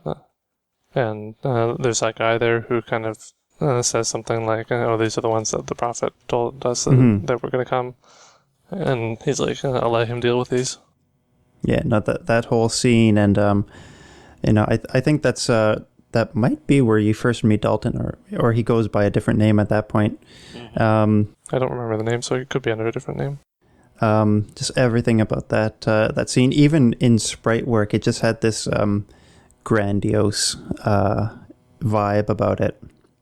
No, I was so taken aback by it that I even took a picture and posted it on our Twitter. So if anyone wants to go check it out. Yeah, it's a beautiful. It's a good point. It's a really beautiful game. I mean, yeah. As far as the Super Nintendo graphics were really just such a jump from the regular NES. But the thing is games like that really pushed the system graphically, and I think that's one of the things that's so memorable about it. These sort of panned in sort of scenes every once in a while. You mentioned the trial, just how beautiful those are, and the Mammon machine was the same way. I mean, the range of colors that this game used. Bright game. But also that just like everything looked so real as far as 16-bit can get. Everything had depth, right? Nothing looked flat. And I really loved how the battles transitioned so smoothly out of the environment into the combat, and it always adapted to the area that you were standing in. It's like so many games of that era and older have just a kind of boring-looking battle screen, and then this one has this really cool interactive environment. Well, you're pretty much fighting in the world map, right? It's just pretty maybe much. slightly different, pixelation rendering job, but Yeah, essentially you're in the overworld doing the battling. It's more of an action RPG in a turn-based RPG setting. Oh, I wanted to ask this question earlier because you brought up turn-based, and this just jogged my memory. How did you guys play the game? Did you do wait, or I think active was the other option? ATB. I did ATB just because I've gotten used to that through the Final Fantasy 13 stuff, and I find that makes the battles really exciting and just kind of more interesting because they're so fast-paced, and I really like being able to attack while the enemy's attacking me and kind of vice versa. Yeah. I'm a very slow and calculated RPG player. So I like to sort through my menus and pick what am I going to do, which is another reason why I really like Final Fantasy X. But we didn't play that this month. Yeah. No, I just to sift through that menu and really find okay, what combo technique am I going to do? What healing or restorative item am I going to use? And it really helped me just taking the time to play it slowly, just more methodically. Yeah, that's definitely a valid way of playing it. I think I'm more of a trigger gamer. I'm used to first-person shooters and stuff before I got into RPGs, and so I like things to be kind of fast-paced. And I like the fact that with that ATB gauge on, it really added some extra stress to the battles. Yeah. And you're seconds away from dying, and you're like, oh, come on, get the bar up to the top, and you quickly go to choose your attack once it's ready, and you accidentally hit the wrong one. It's like, oh, no. I mean, I have nothing against that active battle mechanic. I really liked it in Ni no Kuni. And I'm sure when I finally play Tales of Xillia, I'm going to like it there too. But no, if I have the option to be turn-based, a la early Final Fantasy, I will always choose that option. I think this is actually the only game I've seen that gives you the option. I think so. I haven't played too many RPGs, but I've never seen one before that actually lets you choose. How about some of you other guys? How did you play the game? I have a confession. I ran and grabbed my DS. I've been playing the game this whole time, and I'm actually I'm doing the active. I think that's the way I did it last time, and it does make it a little more exciting and kind of like Jamie said, waiting for the bar. Come on, I gotta move. Yeah, I gotta exactly. move. It's pretty awesome, actually. Yeah, that's how I remember playing the game when I I played it originally. should have replayed this game. It's really a lot of fun. I'm enjoying it a lot right now. I mean, it's so timeless, and we're probably going to touch on that. This game has such a special place in gamers' hearts. Suddenly Shawn drops out of Suikoden 2 and just plays Chrono Trigger. Yeah, right. You jump chip? Yeah, Russ, what about you? Did you go with ATB or turn-based? Yeah, no, I did the active mode as well. I just like how you said you're waiting for that bar to go up, so you're like, come on, I need that heal potion right now. I'm going to lose. It just adds a lot more. I also was going to bring up, too, 'cause since I was playing it on the DS as well, I thought it was great with the two-screen mechanic, where on the bottom screen it had all your attacks, combos, and everything, and the top screen was just the battlefield, so you could get a better layout.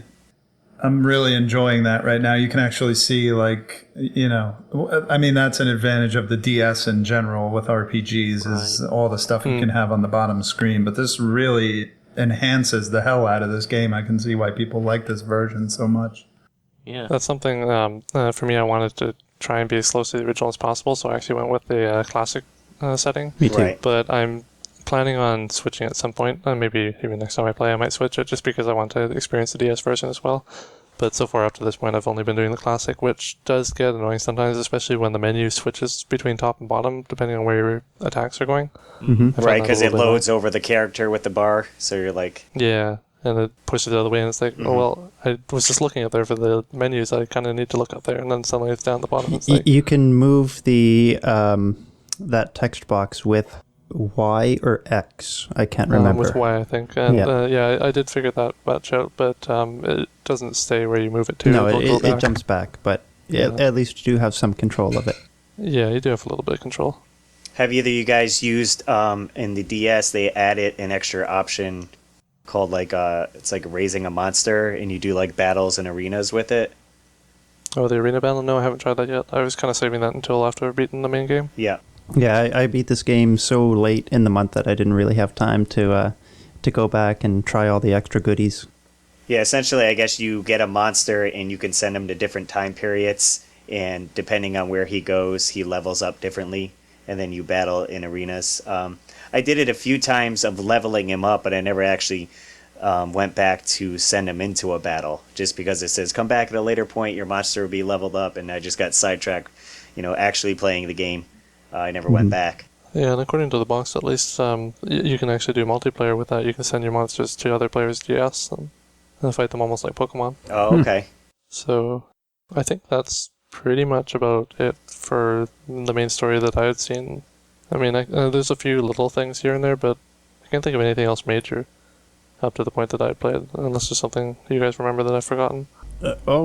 Did you pick up on that big hint, that big foreshadowing bit where Janus says one of you will soon die?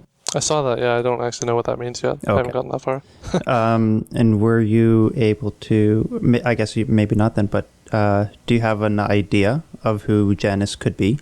No, I haven't figured that out. No, that's all right. Yeah. Maybe that's the next thing you guys can talk about once I jump off here. So yeah, I think I'm just going to sit out now, and I'll let you guys continue. Yeah, so we appreciate Jamie joining us for that portion of the call, and wish him best of luck in finishing Chrono Trigger.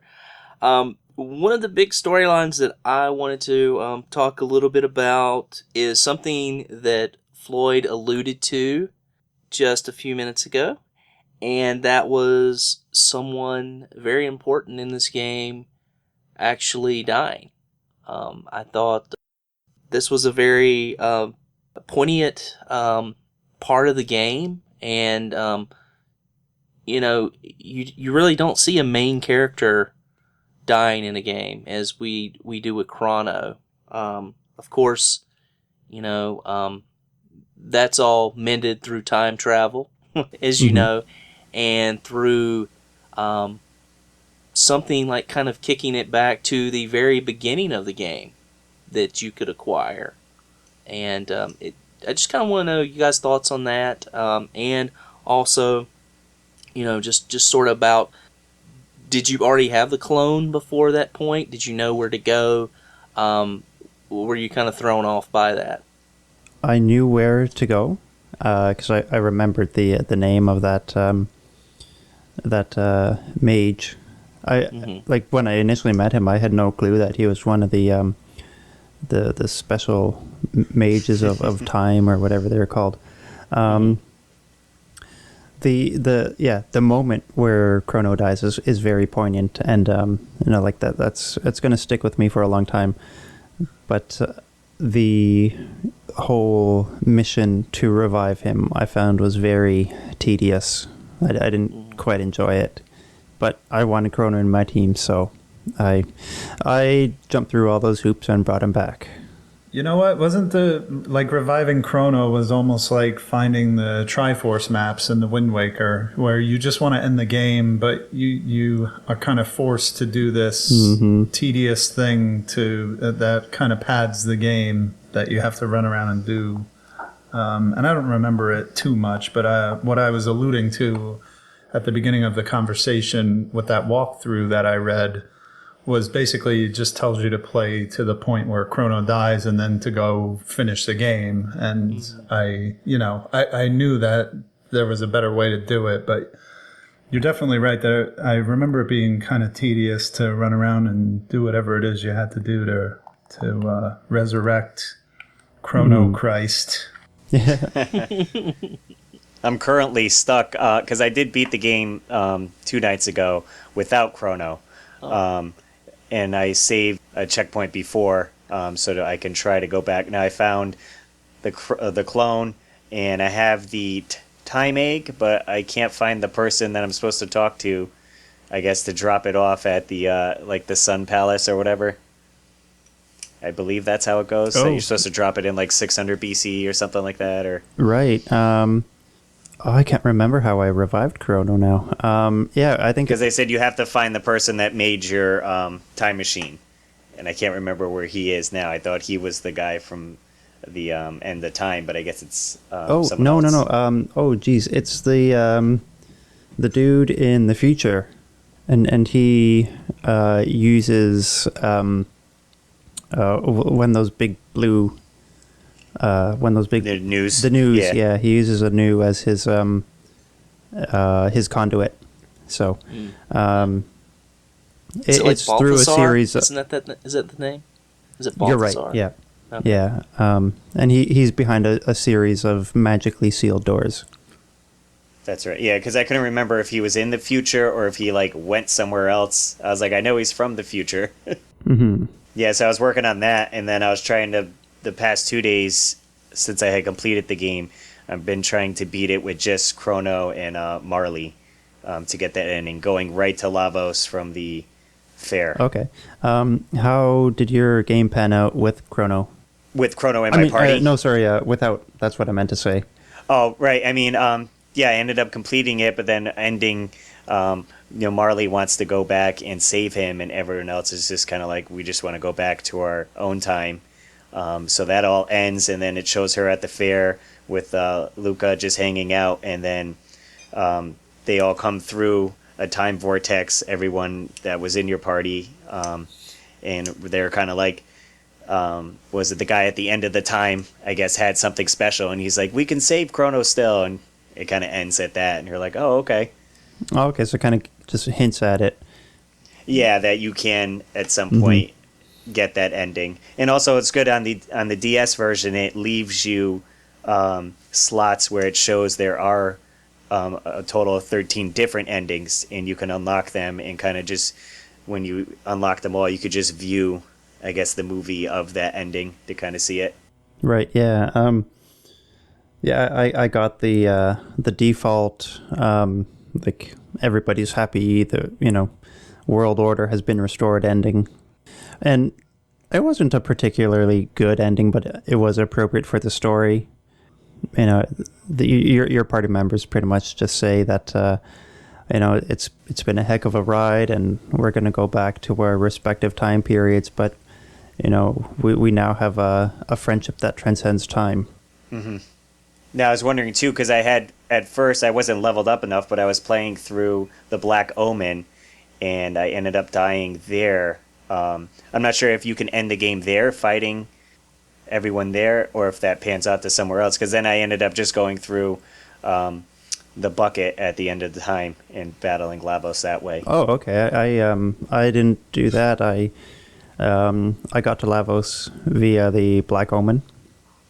And oh, okay. Mm-hmm. And geez, what did I do? I just lost my train of thought.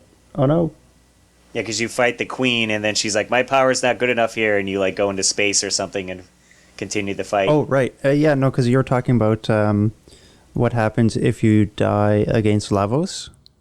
Is that right? I'm not sure if it depends what time period you're in the Black Omen, but I got like all the way as far as you could go, and you start fighting the queen, and then she's like, my power is not strong enough in here, and she like transcends out, and you're like, I think in space, and then I think you fight her in a different form. Oh, okay. I never saw that. When I battled Lavos, it was in 1080, I believe.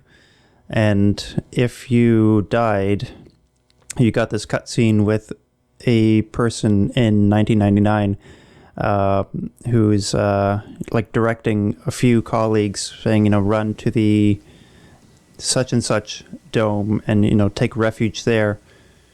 And the lab is falling apart, and asteroids. Oh yeah, and it shows the map, and everything's beeping. Yeah, and then it just says, "But the future still refused to change," which I guess it's in a way an unofficial ending. But it's kind of cool that you can still experience that, and learn that you weren't able to fulfill your objective, and that you weren't able to alter the path of time. Well, I like how they added, like, it's almost, they gave it, like, the bad guy an ending. It's just not like game over. They're like, okay, game over, and then this is what happened when you died. Yeah, it's like it serves as an epilogue almost.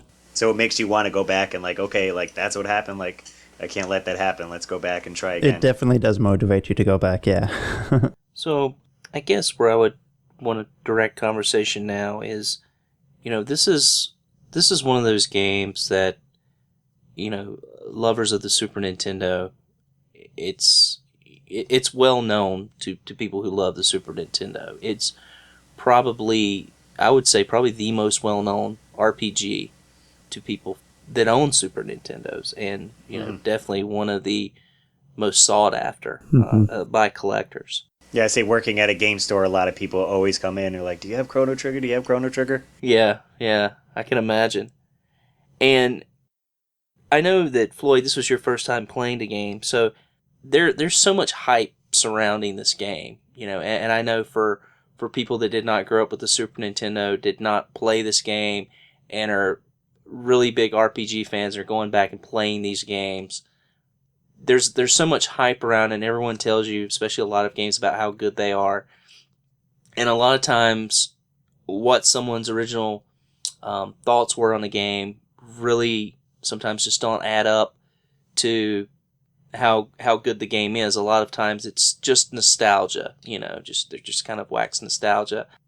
From you, I just kind of want to know, since it's your first time playing, did it hold up to those expectations? Because I know you've heard about the game, of course. Oh, I had known of the game for a long time, and I have known of this game's place in gaming history.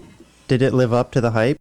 Yes, a solid yes. I really did enjoy it.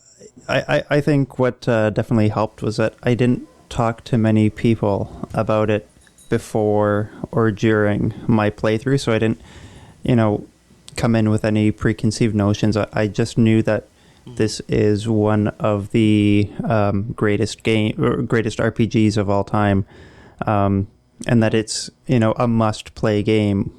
I gotta agree. If I can just chime in here too, I Sure. also, Sure. even though I played the game like 2 years ago, that was also my first time playing the game, and I just got to agree that this really was one of those games that it's on every top list of games of all time, top RPGs of all time, and I gotta totally agree that this game totally lives up to the hype, and there are a lot of games out there that I have this kind of a theory about games that are hard to find, and Russ could probably add to this, that sometimes the games that are harder to find have kind of a mystique that people kind of will overrate them a little bit, even though they're not that great. I think of like Sonic CD, which is a great Sonic game, but like people play that up like it's the best Sonic game of all time, and it's it's different, it's cool, but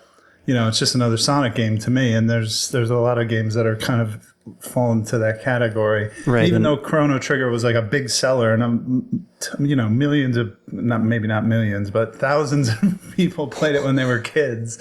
What I'm trying to say is it does live up to the hype, even though it's getting harder and harder to find. But it is now, because it's widely available on ports, and you can play it on mobile, like we were saying, like you can get it anywhere. And I think, you can't just do that with any old game. Like, for a company to invest in like mobile ports of games without it being some free to play like scam like they did with the Tales of Fantasia thing, you have to have a quality product that stands the test of time. And Chrono Trigger, like a lot of people say, it's perfect in every way. It's almost flawless, and I would agree with that. Yeah.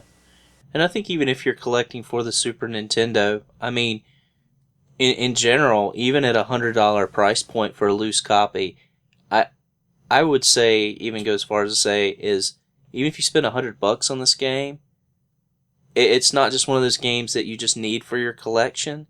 It's going to be one of those games where you're going to be like, I just spent $100 on a game, but that game was, well worth it. I mean, just well worth the complete experience. I mean, maybe I'm just speaking, from myself, and but I mean, I hate that the price has gone up on this game, especially because it's one that I would want a lot of people to experience. But knowing that it's on other ports such as PlayStation and the DS, and knowing people can still enjoy it and have to some degree the same experience that I had playing it when it came out, really makes me happy to know that there are more affordable means for this game. And I wish I could say that about other games. Yeah, perhaps one we're playing next month. I have that sentiment as well.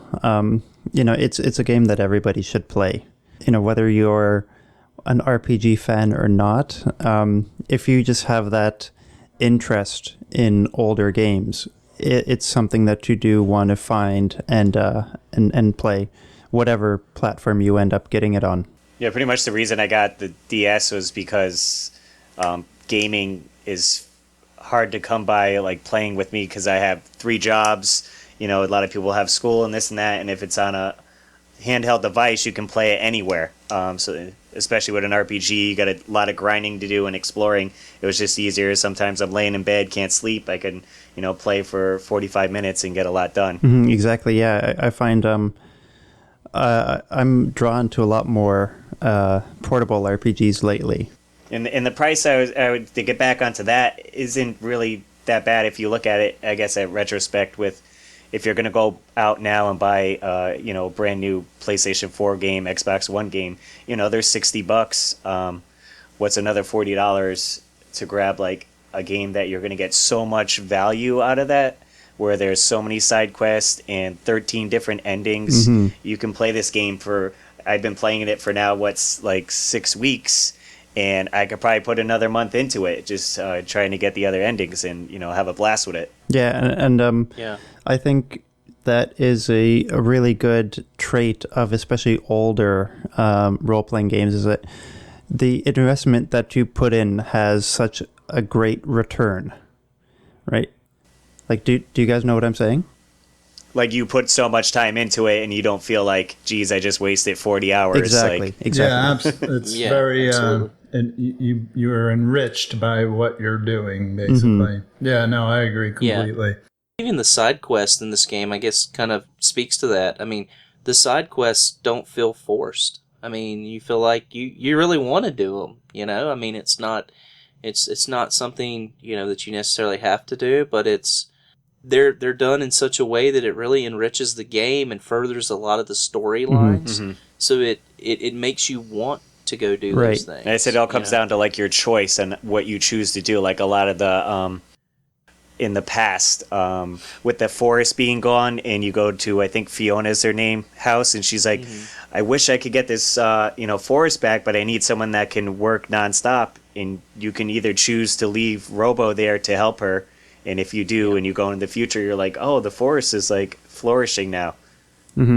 Right. And just all those little things. I remember going to the mayor's house and all his kids were like, I hate my father, he's so greedy, this and that. And if you go in the past and do a certain thing there, it has a different outcome. Right. Yeah, I think that also lends to the hype and like timeless nature of this game, that there's so much you can do to make it feel like this is your experience with it.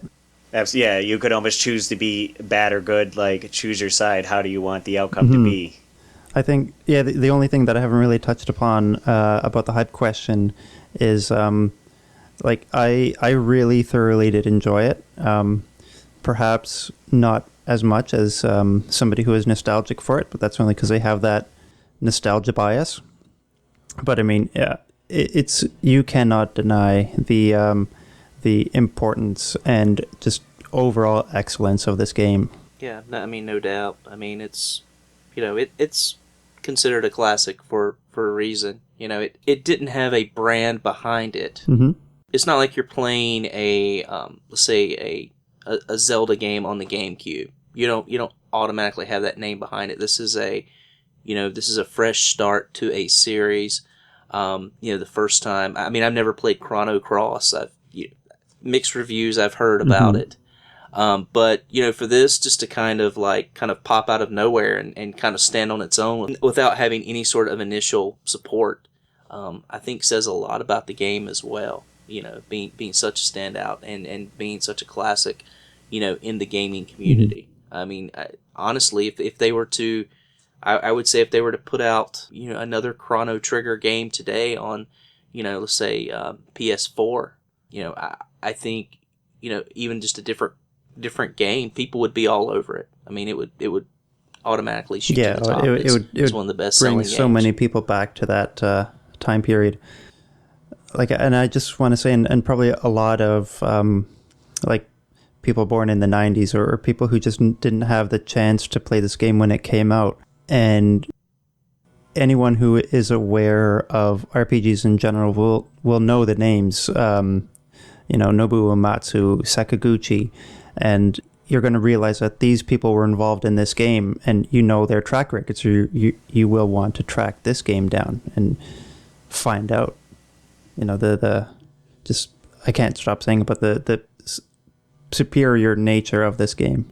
All right, guys. Well, I just want to, say thanks, Russ. I appreciate you joining us this month for actually playing the playthrough and also on the podcast here. We enjoyed having you on, and hopefully we can have you again in the future. Oh yeah, I had a blast. I mean, participating on the forum and just talking about it, bring back so many memories and good times with it. Glad I could help out and share my thoughts. All right. And we've got another little special surprise. I talked to Floyd about this previously, and just wanted to say when we post our podcast, we always have a link to our playthrough forums where you can discuss the game and actually discuss the podcast even further. And we like to hear your feedback on there, certainly.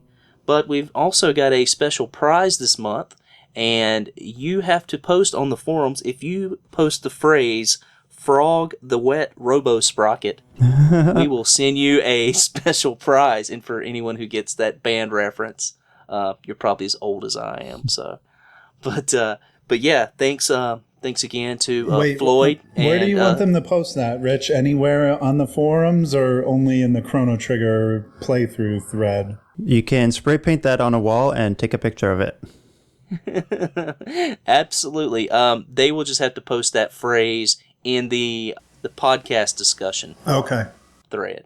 Yep. The one the link will be on the front page there. Yep. Thanks for clearing that up, Shawn. Appreciate it.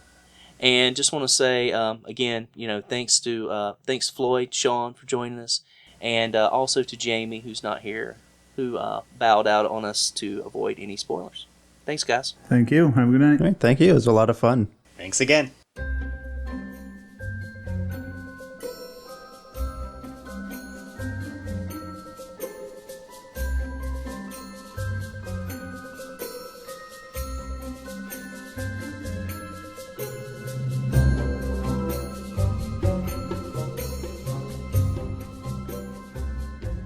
So for the month of July, on the modern side, we played a few PC titles. We played Minecraft, Gone Home, The Stanley Parable, and Dear Esther. Our host for the month was Jamie. So, Jamie, I'm going to let you take it away.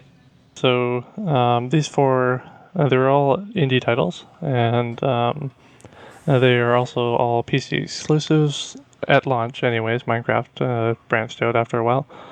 And I think what we're going to do is just start off with Minecraft, and then once we get to it, then we'll describe the other three games as well. So Minecraft is a sandbox title on PC, originally launched in 2009 for alpha testing, but it was available for the public throughout that whole period until 2011 when it got its full retail release, which at the time really didn't feel that much different except for a new label on it. It's a game based on building whatever you want, doing whatever you want. It's an endless open world, and these worlds are also randomly generated, so every time you play it's going to be a little bit different. And this is one that I think not many people are really that interested in, the RF Generation. It's more more than normal, it's geared towards kids, really. It's got a very Lego feel to it, if Right. anyone else is a Lego fan. And yeah, I think that about sums it up. As you guys, being non-players, how do you feel about it? What's your general opinion on it? Well, I think, and you kind of hit it on the head. Most of the people that I see, not only playing but sort of being obsessed with Minecraft, seems to be, a younger generation. Preteen generation. I have a few cousins who are really into it. I've never picked it up. Sort of basically, kind of looking at the cover. It, like you said, it has sort of a Lego sort of look to it. Everything's like heavily pixelated, and even like the cover to the game, looks a little more like kid friendly. It just hasn't ever seemed like something that I would ever want to pick up. So for that reason, I haven't. Yeah, I think they tried to gear it towards the retro crowd originally with the 8-bit style that is kind of coming back in style right now with a lot of indie titles. Mm-hmm. But it didn't really quite work out so well. It's got a pretty good adult following, but there's a much more vocal kid following. Right. Like usually when you see people playing, it's young people. And I think that just is really because it is so creative and free. It's something that people can play without rules, and all these kids who don't like to color within the lines, and they can just do whatever they want, really. Yeah, and as a kid, I mean, Legos were really big when I was a kid, and it's something that I was really into when I was younger.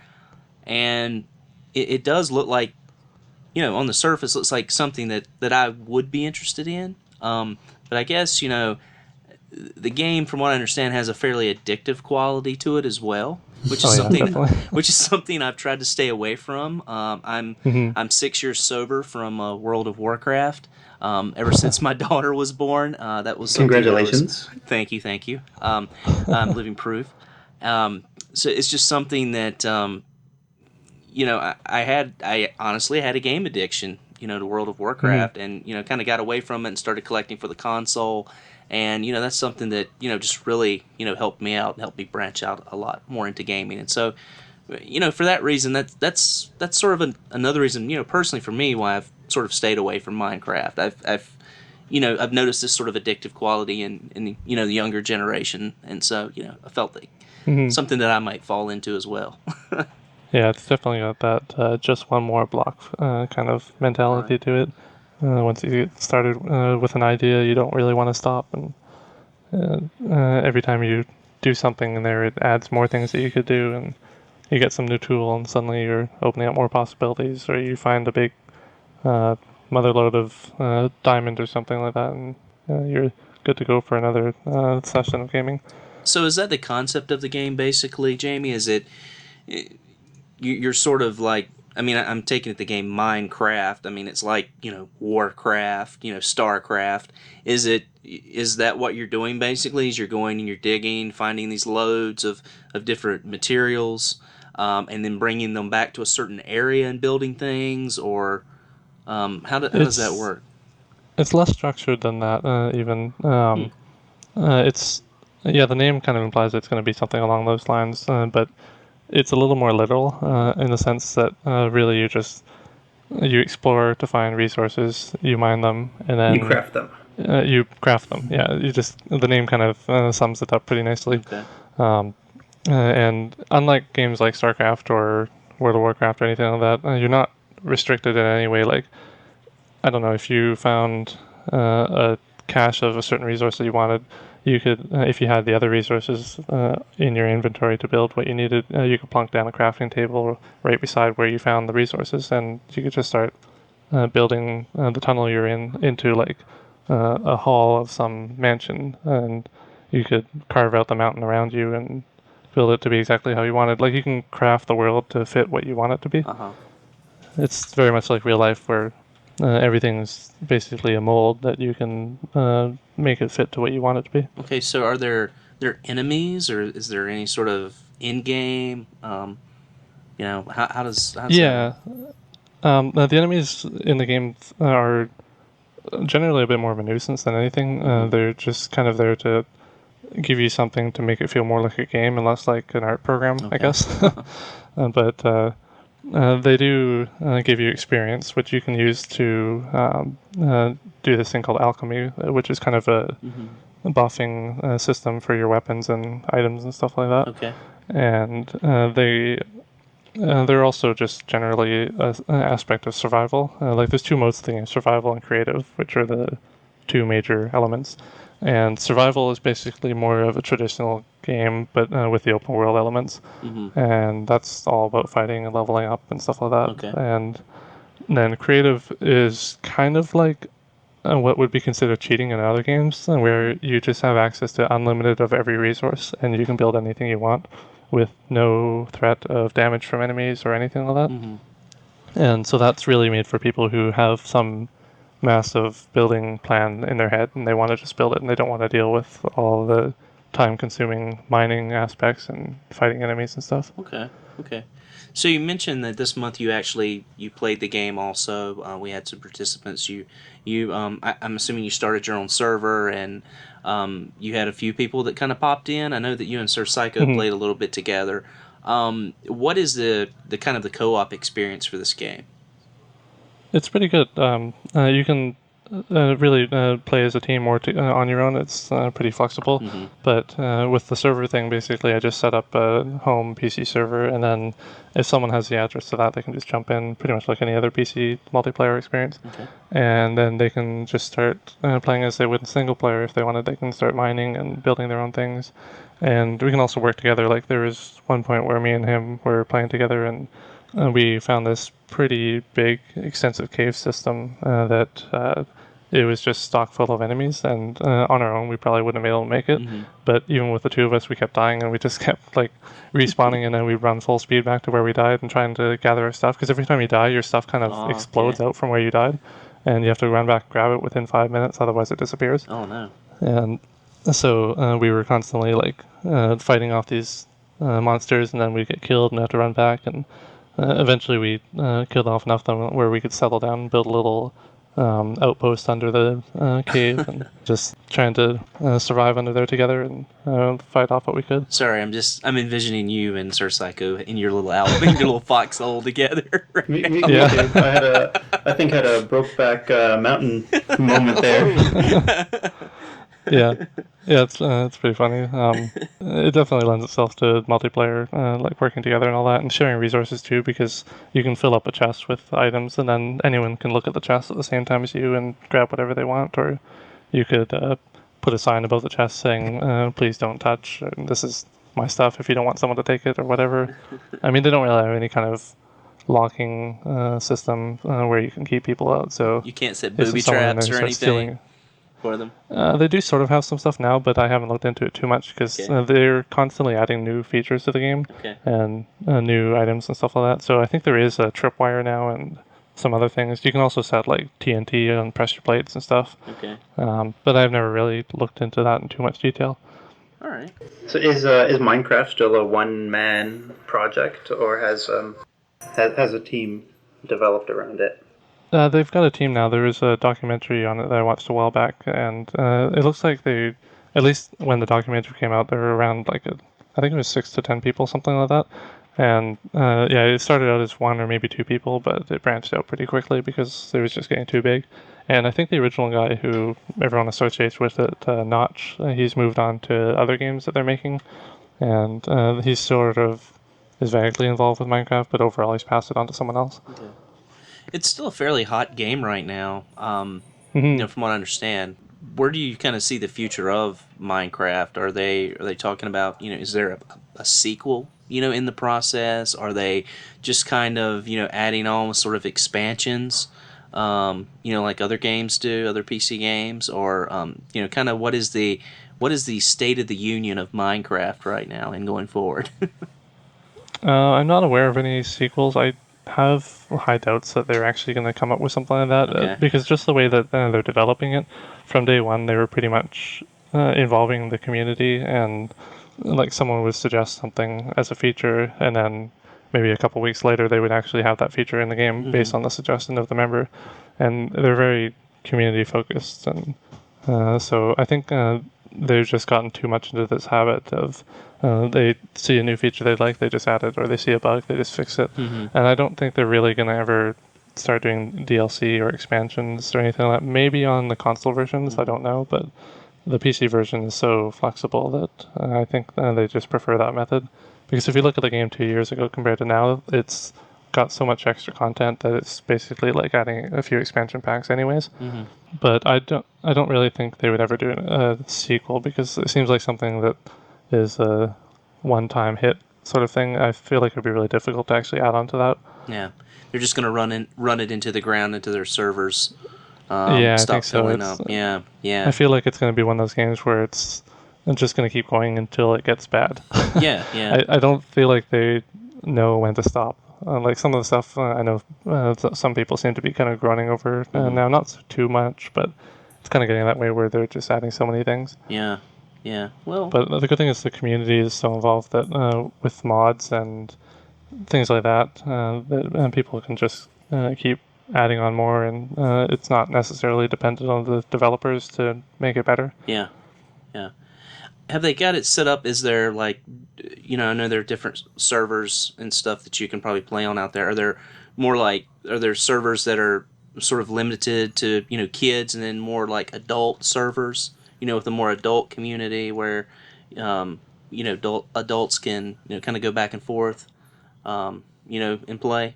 Kind of. I think it depends on who's running the server, obviously. Right. But yeah, I think for the most part there probably is. The thing is, it's a little different with the multiplayer. It's not really a server list that you just browse through. I see. You actually you really have to know where the server is, like the exact IP address and everything, and then you just type it in and save it to your server list, and then you can go back to it. All right. But it's not like a typical game where you just have a huge list of every server in existence and you browse through them to find the one you want. Okay. It's not exactly that public. All right. Yeah. That answers my question. The way it came out was kind of creepy, and I apologize to our community for that. No. But as far as myself, being a parent, you just you kind of worry about what your kids are doing, and I didn't know if they were like kid safe communities and things like that, since this game is mainly geared toward younger sort of preteen adolescents. It's. The problem with this game is it is so flexible and open that is a bit of an issue, but I think there's so many kids that they... really, the thing with parents is that they have to get more involved with the kids with this kind of game. Absolutely. Like, you need to sit down, and if your kid wants to play on a server, I'd almost recommend playing the server yourself for a day or so, even if you don't know the game that well, and just see how the community seems to be in there. Yeah. Because otherwise there's no real way to know. There's no set of standards for servers. And there's no like rating system or anything like that. Say this is a adult server or this isn't. And a lot of them are going to be mixed with adults and kids. So so you can be in there like, oh no, Joey just put up a Minecraft stripper pole. It's probably not the server for my kid. That's even something that they could probably do if someone had the creative mind to. So that's the problem. So we talked about enemies a little bit. Are there any types of larger enemies in the game? Any type of bosses? I know you said there's kind of smaller enemies. And things like that. There's the game does have sort of bosses. That's what I have in my notes here. Bosses in quotes, because the game doesn't really consider them bosses, and it's not like a typical game where you have to just get through the story to find these bosses. You almost have to create the bosses to make them spawn. So there's Iron Golem, which it's not exactly a boss. It's more just an idle, neutral enemy that will not attack you unless you attack the village that is defending, or if you attack it. But it's so powerful that it can kind of be considered a boss. And it's just like this robotic thing that paces back and forth in front of this village, defending it from whatever happens to be by there. This is an enemy that the creators put into the game? Okay. Yeah, these are all made by the creators, but by something that players can make. That this is something where you could actually stack built blocks on top of each other, and it would turn into this unit. And so you can kind of create it if you wanted to, and then it would defend your own house too, not just enemies' houses, but it would defend you from other players. And so there's that one, and that one's I don't know, that one's more like a mini boss, I guess. And then there's the Wither, which That one's much more like a traditional boss, where it's just a very powerful enemy. You do have to initiate it yourself by following a certain process, which I haven't done enough to really remember it off the top of my head, but it's very much more like a traditional boss where it's got like projectiles that's firing at you, and it's really a battle that you're dealing with there. It's something that you don't want to do unless you're well into the game and you've got lots of strong armor and weapons and everything. Okay. And then basically the final boss is called the Ender Dragon, and this is something where you have to do a very long process of finding this place where it has a portal in it, and that portal takes you to a very dark and creepy place called the End, and it's just full of all these enemies called Endermen, who are, I don't know if you've heard of the kind of popular scary guy right now, a Slender Man, but it's kind of like that. It's just this tall, dark person that if you stare at them, they attack you, and if you don't look at them, they're idle. And so this whole place is just full of people like that, and you can either fight them or ignore them, but there's so many that you don't really have much choice. Wow. And once you've killed off enough to have sort of a safe zone, then you can spawn in the Ender Dragon, and once you defeat him, it'll create a portal which you jump into, and that basically takes you to credits for the game. So there's a sort of ending, even though the game's infinite. Okay. But it's much more of a, I don't know, it's a pseudo ending, because once you've gone through the credits, it just sends you back to the very beginning. Okay. And it will be as if nothing had happened, really, except for the fact that you'll have some loot in there that you didn't have before. Are these Okay. quote-unquote bosses obstacles that prevent you from going to the next area, like in a typical game structure? No, see, that's the thing. That's kind of the reason I have them in quotes, because they don't limit you in any way. Like, besides the loot you get from them, you're not actually progressing any farther in the game by going to fight them than you would without fighting them. Like, you can do pretty much everything there is to see in the game without even contacting these bosses at all.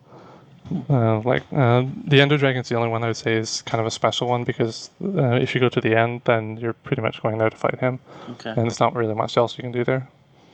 But, yeah, like the Wither is something you can just spawn in anywhere, and the Iron Golems are something that you'll come across in these randomly spawned villages, and something you could create yourself if you wanted to. But otherwise, they don't actually limit you in any way. Okay. That's all sort of a lot. So if you, and if it's at all possible, can you describe Minecraft in a nutshell? I think it's really the poster child for sandbox games. Like, it's the sandbox game, really. I mean, you can't get much more open and do whatever you want kind of feel than Minecraft. Fair enough. Yeah, I think that's probably the best way to describe it. Just sandbox, really. Mm-hmm. Okay, and so you say it's endless, and you were describing before, so you basically just get put back, at the beginning or whatever if you beat the Ender Dragon, and you still have all your stuff, is that right? You don't lose anything in that regard? Yeah, but by beginning, I don't really mean it restarts the game. I mean it just kind of puts you back to the place that you would spawn if you had died. Mm-hmm. And so you can go back to whatever you've built, and it'll still all be there, and everything's as it was before. It's just you'll have a little bit more loot from the dragon, and also some more experience for leveling up and all that. Okay. But otherwise, nothing's really changed that much. Yeah. It's just kind of another aspect to the game. It's not really like a key point. So do you, when you're playing it, do you start off sort of in the same world, or is that, are those sort of random? How does that work? I mean, is each server have a random world, or? Yeah, you're pretty much never going to see it the same world twice, because it's very, very random. Like, it just about as random as you can get, and with it being endless, and everything's going to be a little bit different.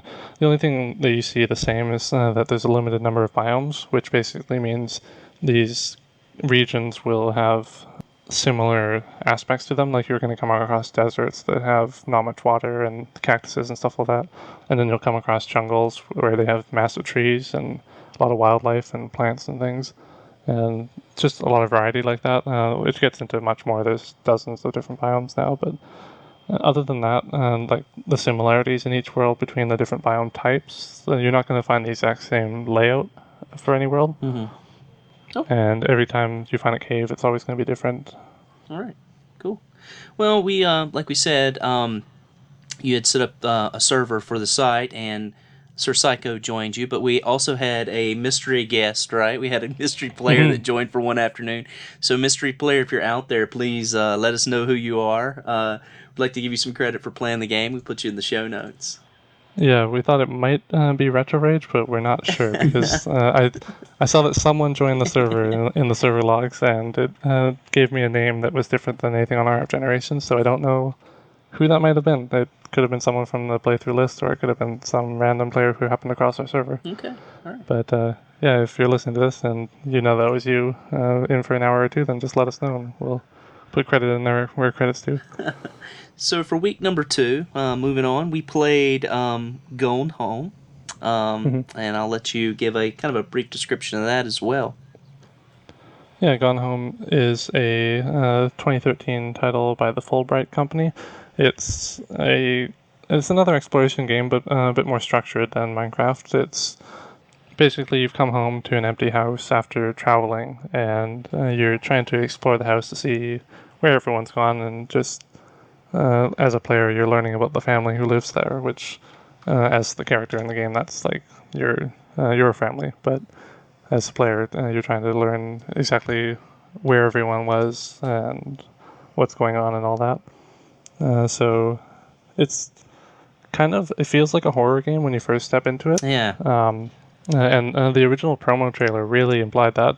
It was, if anyone's ever seen the promo trailer, it's completely different than what the final game actually is. There was a lot of jump scares and just creepy stuff that wasn't in the game at all. Yeah, I was wondering that you had sent us a link at one point when we were on Skype talking, and it was a sort of a trailer, and I watched it. I was like, wow, this is a super creepy game. I was like, I'm kind of surprised. I play survival horror titles. I mean, I love Resident Evil. I love Parasite Eve, but this was.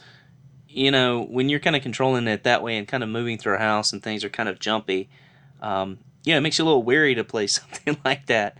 And, I was wondering if that was that a trailer that the company put out, or was this something that maybe a fan had maybe put together to make it seem scarier than what the game actually was?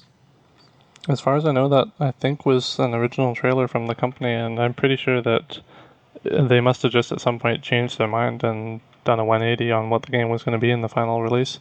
I haven't looked into it really to confirm that one way or the other, but I'm fairly sure that the trailer was official, though, and just an early kind of testing trailer. It wasn't really like far into the development cycle. Yeah, Is maybe what they're comfortable with, because a lot of the Fulbright Company guys are ex-2K Marin developers, so like they worked on Bioshock 2 DLC Minerva's Den. And the Bioshock series they're pretty creepy games. So maybe that horror thing, exploration was their comfort zone, and something must have pushed them to go in a totally different route. Or maybe it was a means of broadening their audience and getting people interested in this game. Bait and switch. The old bait and switch. Yeah, I mean, if that's the case, I mean, because as we find out playing the game, it is anything. Well, it's spooky. I don't want to say it's anything but a horror game, because it has horror elements to it. When I think of horror, I think of anything that sort of makes you uneasy, and if you classify it in that sense, I think this game makes you very uneasy. You know what I mean? Yeah. In a different way than one would use the word horror, but I definitely felt heavily uneasy playing this game. Yeah. I think I would call it psychological horror, because there's nothing really there that's scary, but it's all in your head really as you're playing. You keep expecting something to be scary. Even if you hadn't seen that trailer, I felt like it was a very scary atmosphere. Yeah, it does give you all the ingredients for your mind to be anticipated, to be scared. Yeah. And you kind of feel a bit tense as you're going to the house. Everything's quiet except, if you move something around or throw a tape in a tape deck and play a song. It's quiet. There is and the thunder going off every once in a while. Yep, there's thunder in the distance, and it's in the middle of a storm, so that gives it, that sort of everything that's like quintessential spooky, basically, like squeaky floors and thunderstorms. Right. big house, middle of the night. Yeah. Secret rooms, compartments, and Yeah. the such. So yeah. No dumb waiters. Dumb waiters are pretty scary. Dumb waiters are creepy. And and also a little more specific, but there's the one room with the just the TV with that storm warning message going off, that typical emergency signal thing on the TV there, and just sort of adds to Yeah, the I atmosphere. remember being a little unsettled by that. Yeah. Yeah. Though I think it's just related to the wind warning with the storm. And so once you get into the house and you're looking around, the actual plot of the game, because this one's a bit more plot heavy, is basically you're reading the diary of your sister. You're being a bit of a peeping Tom, I guess, and like looking into your sister's diary after you come home and there's no one around. And the game doesn't outright say this until the very end, but it's just as you're walking through the house, you get more dialogue from it, and it's reading entries out of this diary. And so through this, you get to hear the sister's story as she's coming of age in this new house that she just moved into, and how she's dealing with things at school, and her relationship with the new friend she met, Lonnie. And it's just really puts you into the shoes of this teenage girl that's discovering her sexuality, I guess, in a very conservative family. Yeah, and you don't only get that; you also get a secondary story too with the mother, right? And, well, and the father to some too, lesser extent. Yeah, to some lesser extent. And the uncle. There's also a little bit of a thing going on with him too. Okay, yeah. Yeah, there's a few subplots that the game doesn't outright say. Like the dialogue is all based around the sister, and then you get these other little things through the items in the environment by reading the notes in the books and different things like that. Yeah. Which add quite a lot to the story. I really like when games do that. All the details are stories in themselves. I mean, I think the unhappy place at their home is kind of contributes to the sister's discovery of herself. You know, because the father is a struggling writer, Right. and the mother is having an affair with a coworker. So there's Forest ranger, right? yeah, something like that. Yeah. The mom was a forest ranger manager, I believe it was. Yes. Something like that. Yeah. But yeah, it's definitely not a happy home. I like that's the vibe that I got. Well, I think it's a very voyeuristic game. It was. You know, you're in this girl's shoes. You're going through an empty house, and you're rifling through all of these belongings, and you're learning things about your family that you never knew. It's sort of an underbelly game. You know, it's like what secrets sort of lie beneath. It really is, and it's like it makes me think that people aren't how we see them. People really are the sum of the secrets that they keep. Right, absolutely. And I think, putting you sort of in this first-person perspective not only lets you take on the role of this character, this female character, but it also lets you be in control. You as the first person going through this house, a house that may be similar and common to your house, just every day. You're rifling through the fridge. You can look at the ingredients or the calories, on the box of cereal or on milk. It's that highly detailed. Yeah, I love that level of detail. It just makes it so much more realistic. Instead of some blurry little blob of text on the back, you can actually read every little line of text. Everything you don't really care about is there. And it's sort of an everyman game, and as you're as you're playing through it, you kind of realize that there are secrets in your own household and things that people probably don't know about, that you keep to yourself, and it may not be the most shocking things, but at the same time there are things in your home and that go on in your home that don't make it out to the rest of the world, and that's kind of the the odd feeling, or the I guess the thing that makes the game really cohesive for the player, right? Definitely. And I really like the so this is set in 1995, the 90s nostalgia. They did a great job of all the 90s elements, like the SNES games and VHS Super tapes. Nintendo. Yeah, and just all of these little things that you'd only find in the 90s. They pretty much nailed it on the head there. Yeah. So I would describe this game as fairly linear. Yeah, I think so. It's very linear. I mean, it doesn't matter how you get to the end, you'll still Yeah. get there. There's only one Yeah. ending. Yeah. There's a lot of exploration that goes on, throughout the game, and you have to get through a certain area, unlock a combination to a locker, find a key, do something to access a new area, and it's ultimately pushing you or funneling you toward this ending, right? Which, I think the only thing that's a little bit non-linear is just the order that you can get the dialogue in, which kind of affects the order you get the story in. Right. There were certain areas where you could access multiple rooms, and through that I was getting some dialogue that I found more later, and it made the earlier dialogue feel out of place a bit. Okay. Like I was finding stuff about when the sister was just meeting her friend Lonnie, and then I find another dialogue later when they just moved in, and so some of the stuff was a bit out of order, but I didn't feel like it was worse for it. I think it was just a little more natural, like you're Yeah, that would finding the definitely story add in the to order you're the, looking in the house. I don't want to say realism, but that's the only word that I can think of. It adds to the relatability, I guess that's a good way to put it, to that game. Yeah. Because if you were to come home to your home in the middle of the night and nobody's there, you're not going to find all these artifacts in chronological order. Yeah, exactly.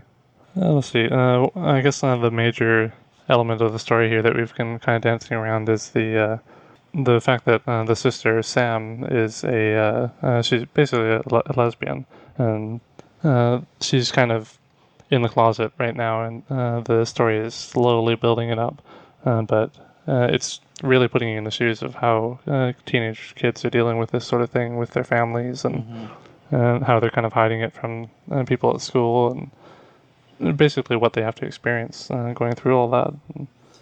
So how did you guys feel about all that? Was the lesbian aspect, was that hidden, or was that just sort of like very slowly discovered by Sam herself, that she says, "Oh, I met Lonnie today. She seems like a cool chick," and the next monologue could be, "Oh, we hung out at the arcade today." And then it's sort of like they start as acquaintances and then friends, and then Sam says, "I think I'm starting to have feelings for her. This is really weird." Yeah, I think it starts as that, but then once Sam's figure out what's going on there for herself, then it becomes more of a hidden secret.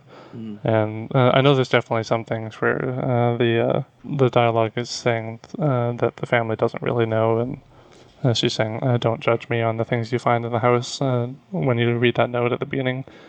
And just various things like that imply that it is a bit of a secret, which I think is pretty representative of how people usually are dealing with that in real life, at least at first. Yeah. I think it's an important game for that reason. I think that there's a certain community of gamers who can probably relate to that, and it's kind of refreshing or nice to see that sort of thing in a game. Something that sort of relates to sort of younger generation, someone having to deal with these types of problems. Yeah, I think you have to admit that was probably a risky move on Fulbright Company to incorporate this into their story, and because it's an industry basically dominated by dude bros and sporty sports. Yeah, it's true. So, I do think, and I wouldn't be surprised that a lot of people would find comfort and perhaps encouragement in being able to relate to the content of this game, and they won't feel alienated. They might feel a little better about themselves. Yeah, it's nice that they're trying to be a little more open to different demographics, basically, and not so much the typical macho men that the main characters of many games are. So there's I was reading up on the forums for this game after finishing it. There's a couple things that I never really caught on to. One of them Floyd already had mentioned, and another one that none of us have mentioned yet, but the mom having an affair thing, did you guys catch on to that pretty early on, like while playing, or was this something that kind of went over your head? Because I sort of had an inkling of something there, but I didn't really clue into it while playing. I caught on to it fairly early. I think the first time I caught on to it was going into the mother's bedroom. The mother and father's bedroom. I guess they shared a bedroom. That was kind of something that I couldn't really tell, because definitely, you get clued into sort of the marital problems and things like that. Mm-hmm. I mean, you find all sorts of clues. I mean, pornography and those sorts of things, but then you sort of find the letter. You start getting the letters from the mother, the mother's friend, right? That's where you kind of put that relationship together. And I don't know that, I'm unsure as to whether it was an actual affair that went on or it was more of a kind of an attraction. Right? And something that she had been talking to her friend about. Obviously. Maybe a fantasy. Right, a fantasy. Obviously, the mom and the dad were, obviously having problems, and with the struggling job, and things of that nature. Probably, the male trying to feel like he's the provider in the relationship. The old, the old hat sort of cultural male being the provider, and he's not being able to because his books are not selling, and she's getting promoted. Contrast. You find out that she's getting promoted several times. But I did not feel like that there was an actual affair. I thought that there was some inklings toward it or some attraction there, but I didn't get that overall sense of that going on. I think what tipped me off, I mean, I'm pretty sure that I picked up on at least the attraction pretty earlier on after finding like the mother's like diary entries and stuff. But the letters between the mother and the friend, didn't the friend practically encourage the mother to go off and gallivant with this other man? Well, there's something about a movie at one point, right? There was something about going to see a movie or something at one point, and I don't think you ever get any sort of answer as to whether that actually happened or not. But it seems like it was sort of it almost seems like it got to a certain point, and then it was kind of quashed in a way, right? Yeah. One thing I think that I never found, but the forum topic that I was reading on it mentioned was that apparently in the air conditioning duct somewhere there's a receipt that is apparently clear that it was the mother going on a date with some other man than the husband. Oh, okay. And so maybe that was the movie that was being mentioned. I'm not sure, but this was mentioned in the forum topic, and I didn't see it myself to be sure. But that could be something cluing in that maybe there was more going on there. But yeah, it's definitely not clear exactly what it is. It might not be an affair. It might just be a fantasy. But there's something there, and it seems like the friend of the mother is definitely encouraging it. You can't blame this woman for having eyes for another man. I mean, her husband is a conspiracy theorist. I mean, he's trying to research who killed JFK and, are aliens real? Yeah, looking at some of the notes on his table there, it's like, is JFK not JFK? Yeah. Other stupid stuff like that. It's like, definitely question her judgment with wanting to be with this guy. But And wasn't there like sort of a reference to The Shining on the typewriter? Something like that? I think that was in the I'm not initial sure. trailer. Okay. maybe that's what it was, the crazy promo trailer you might be thinking of. I thought there was like some like note or something around the sort of inkling toward that, with the typewriter where he's writing the same thing over and over again, all work no play makes Jack a dull boy. I think that was in the trailer. Okay. But I think the final game does have that same typewriter thing there, but I think it's a different line of text. Okay. I don't think it's actually a repeating message. Yeah. And it seems like toward the end you get some sort of resolution, like some sort of family resolution for everyone, right? Mm-hmm. And it seems like the mother and father are now in counseling, and then the I didn't remember that. Maybe I must have missed that item. Yeah. I'm not sure if I ever saw something about counseling, but I did see something like a couple books on how to improve family relations or something like that. How to fix a marriage. I remember kind of, finding books that family help books that how to communicate to a teenager and stuff. Yeah. Yeah, I found those, but I think there was definitely some marriage-related ones too. Yeah, I think there in were the toward the ensuite end. bathroom of the parents' house, Yeah. or parents' bedroom. I mean, The only end game thing that I found was, and this might have just been that mandatory monologue that you hear, and it's Sam saying that you're probably coming home to an empty house, and Lonnie and I have run away, and we're happy, and I love you. Yeah. yeah. I think the ending actually, I think it kind of times out where the ending entry of the diary and the ending of the game there is supposed to be she wrote that last diary entry just maybe 20 minutes before you as the player got home, and she had just run off that night, and so that's why everything feels kind of rushed, and there's still like an open pizza box on the table, and everything's kind of messy. Yeah. Because it literally just happened. Right. I do seem to remember finding some stuff about like sort of counseling toward the end, and then we see there's also a letter about the father's book being picked up, and so he is, And subsequently dropped. Oh, that's right. Yeah. Yeah, I forgot about that. Yeah, there was a couple letters related to the books and his publishing house that he's working with. Right. One thing kind of branching off of the conspiracy theorist dad is the theory that I also found on these forums. This is only the last of the ones I found off of here. But this one theory says, and this sounds plausible, that the dad was maybe molested by his uncle. The uncle who was the former owner of the home, Uncle Mason, mentioned occasionally in the game.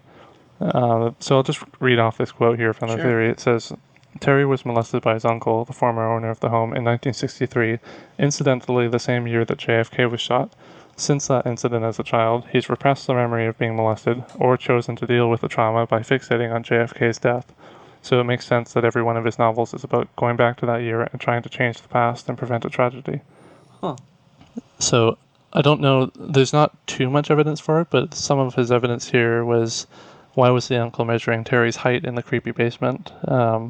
The last height marking is Thanksgiving 1963, probably when the uncle was caught, also the same time as JFK assassination. There's a children's toy hidden in the dark room at the end of the hall next to the safe. This is probably where Terry was molested. The uncle apologizes to his sister for something in a letter, but it's obvious the family has shunned him, and the uncle has become a shut-in and a morphine or heroin addict, probably after the fact. So the addict element, I think, comes in from the safe in the basement. If you find the combination to open that, I think there was some needles and some meds in there, and some of the other things do kind of fit in with what I was seeing throughout the game, especially the letter and the measuring the kid's height in the basement. Like, this kind of all seems a little odd. Well, there's a community urban legend that someone went insane in that house, right? Yes. Yeah, that's why they call Sam the psycho house girl at school. Yeah. So is the uncle the one who went off the deep end? Maybe. Oh, okay. Yeah, maybe this is what the local urban legend came from, is that the uncle was arrested for this or something, and kind of kids came up with some sort of conspiracy around Right. it. Yeah. And you also have the ghost hunts, too. So, I mean, maybe this house has a deeper history than just the uncle, right?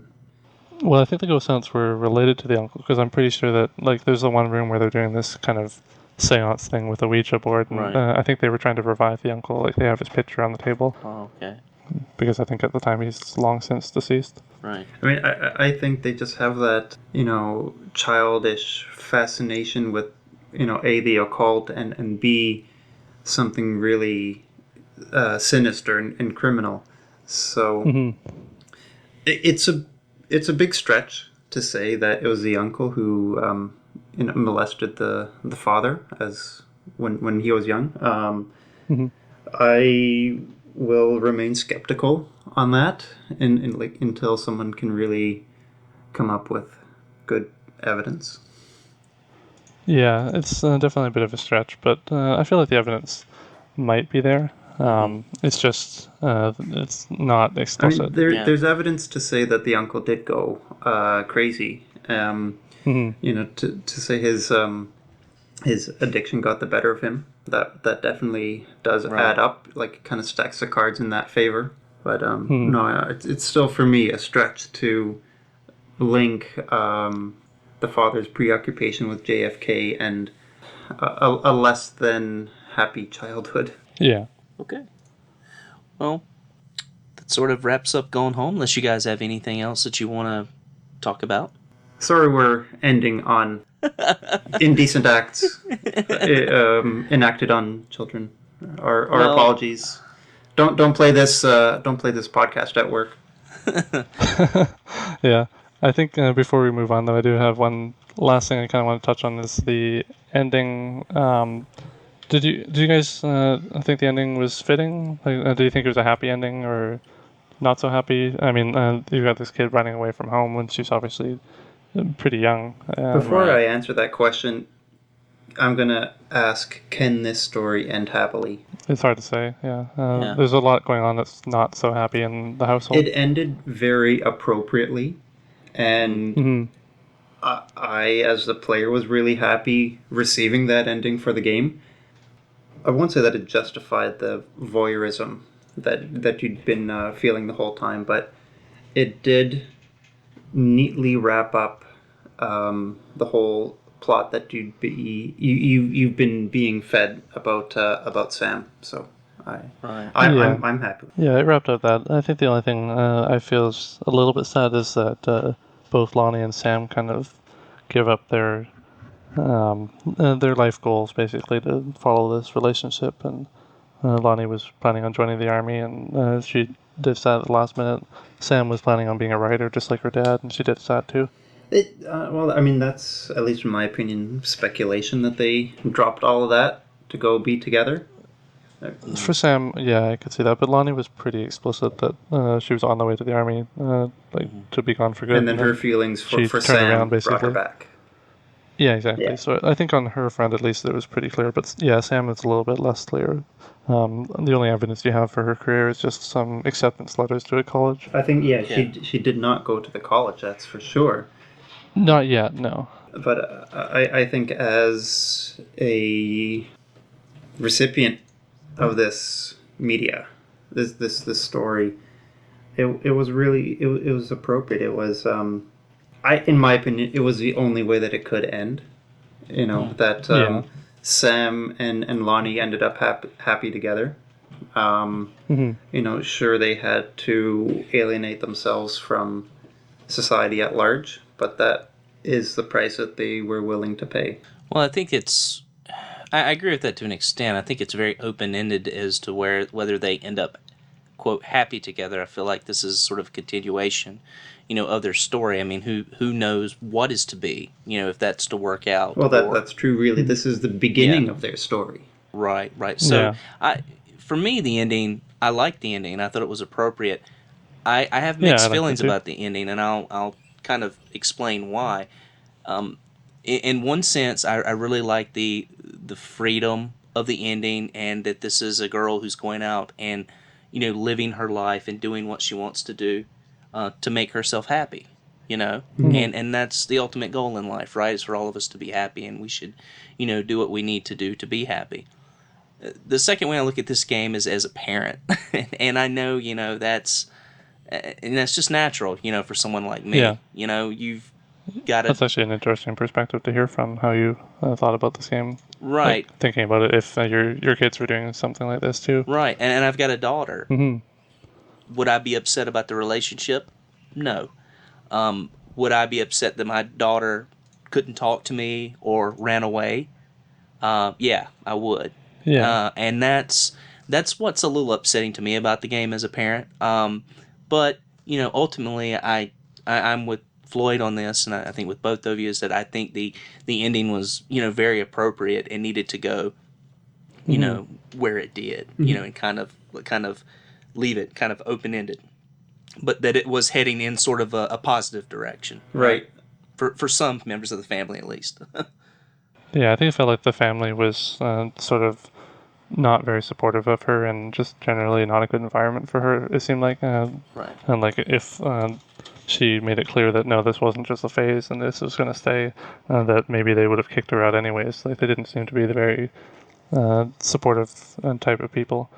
And so it's almost better for her that she did leave, in a way. Was the context of Sam and Lonnie's departure from the home that the parents had gone for the day for well, at least, we can only extrapolate that they left the house. Yeah. Well, that's what I thought I got, is that they were at a retreat to help with their marriage. I think so. That's yeah, what. I That's think I saw that somewhere. Yes, that's where I was getting the counseling from. Yes. Right, but That's anyway, what it was. while the parents were away, that's when Sam had invited Lonnie over.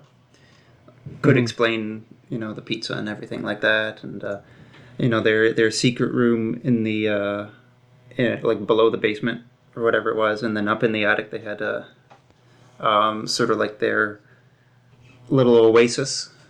I can't think of any other way to describe it, but it must have been like Jamie has said, shortly before the main character arrives home, that Sam and Lonnie decided to run off together. Yeah.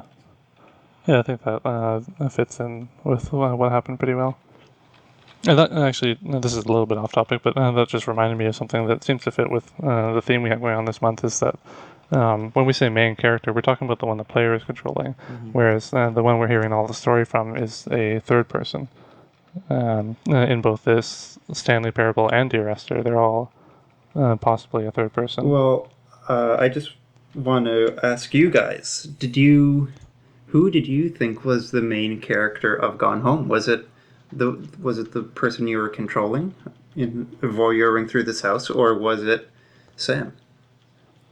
To me, I think it was Sam, really. I mean, Katie was there, you were controlling her, but she seemed very passive. Like, you didn't really learn too much about her, except for the fact that she seemed to be kind of a model student and something of the favorite in the family, But otherwise, there wasn't really much exposition on her, and it was really geared towards Sam. No, yeah, I think definitely Sam was the main character. It's sort of like it's not revealed until the very end that the person you were controlling is not the main character. It's sort of like I can maybe compare it to No Country for Old Men, where the whole time you're thinking the main characters are Antoine Chigurh and I think his name's Josh Llewellyn. Brolin. Josh Brolin and what's his name? He's Tommy I'm Lee not sure, I Jones. haven't actually seen that. no, but yeah, but at the end it turns out to be Tommy Lee Jones who's the main character, right? Because he's the one who's really the central pillar of everything. Just like in Gone Home, Sam is the key figure in everything. Yeah, a bit of a third person perspective on the story here. All right. So I think we could probably move on to Stanley Parable now. All right. So for week 3, we played Stanley Parable for PC. And again, I'll just let Jamie go ahead and tell you a little about it. All right, so this is a sort of short game. We'll get into that by the company called Galactic Cafe. It's originally released as a mod for the Source engine in July of 2011, and it's got its own full standalone release in 2013. It's got multiple endings. It's very odd, is the best way of describing it. You're constantly repeating the game, going back to the beginning, and literally doing the same thing over and over, but with slight differences every time based on previous choices. And it's a story in an office building following Stanley, who is working a very boring day job, until at one point something happens where everyone disappears. And so you're just being led around the office by this narrator, and he's kind of describing what you're doing while at the same time describing what he would like you to do. And you're exploring the office, trying to figure out what happened, where everyone went, and you're also finding out these weird secrets about your workplace that you didn't know. And it's got a very almost Matrix feel to it, with the sort of outside world versus the inside world.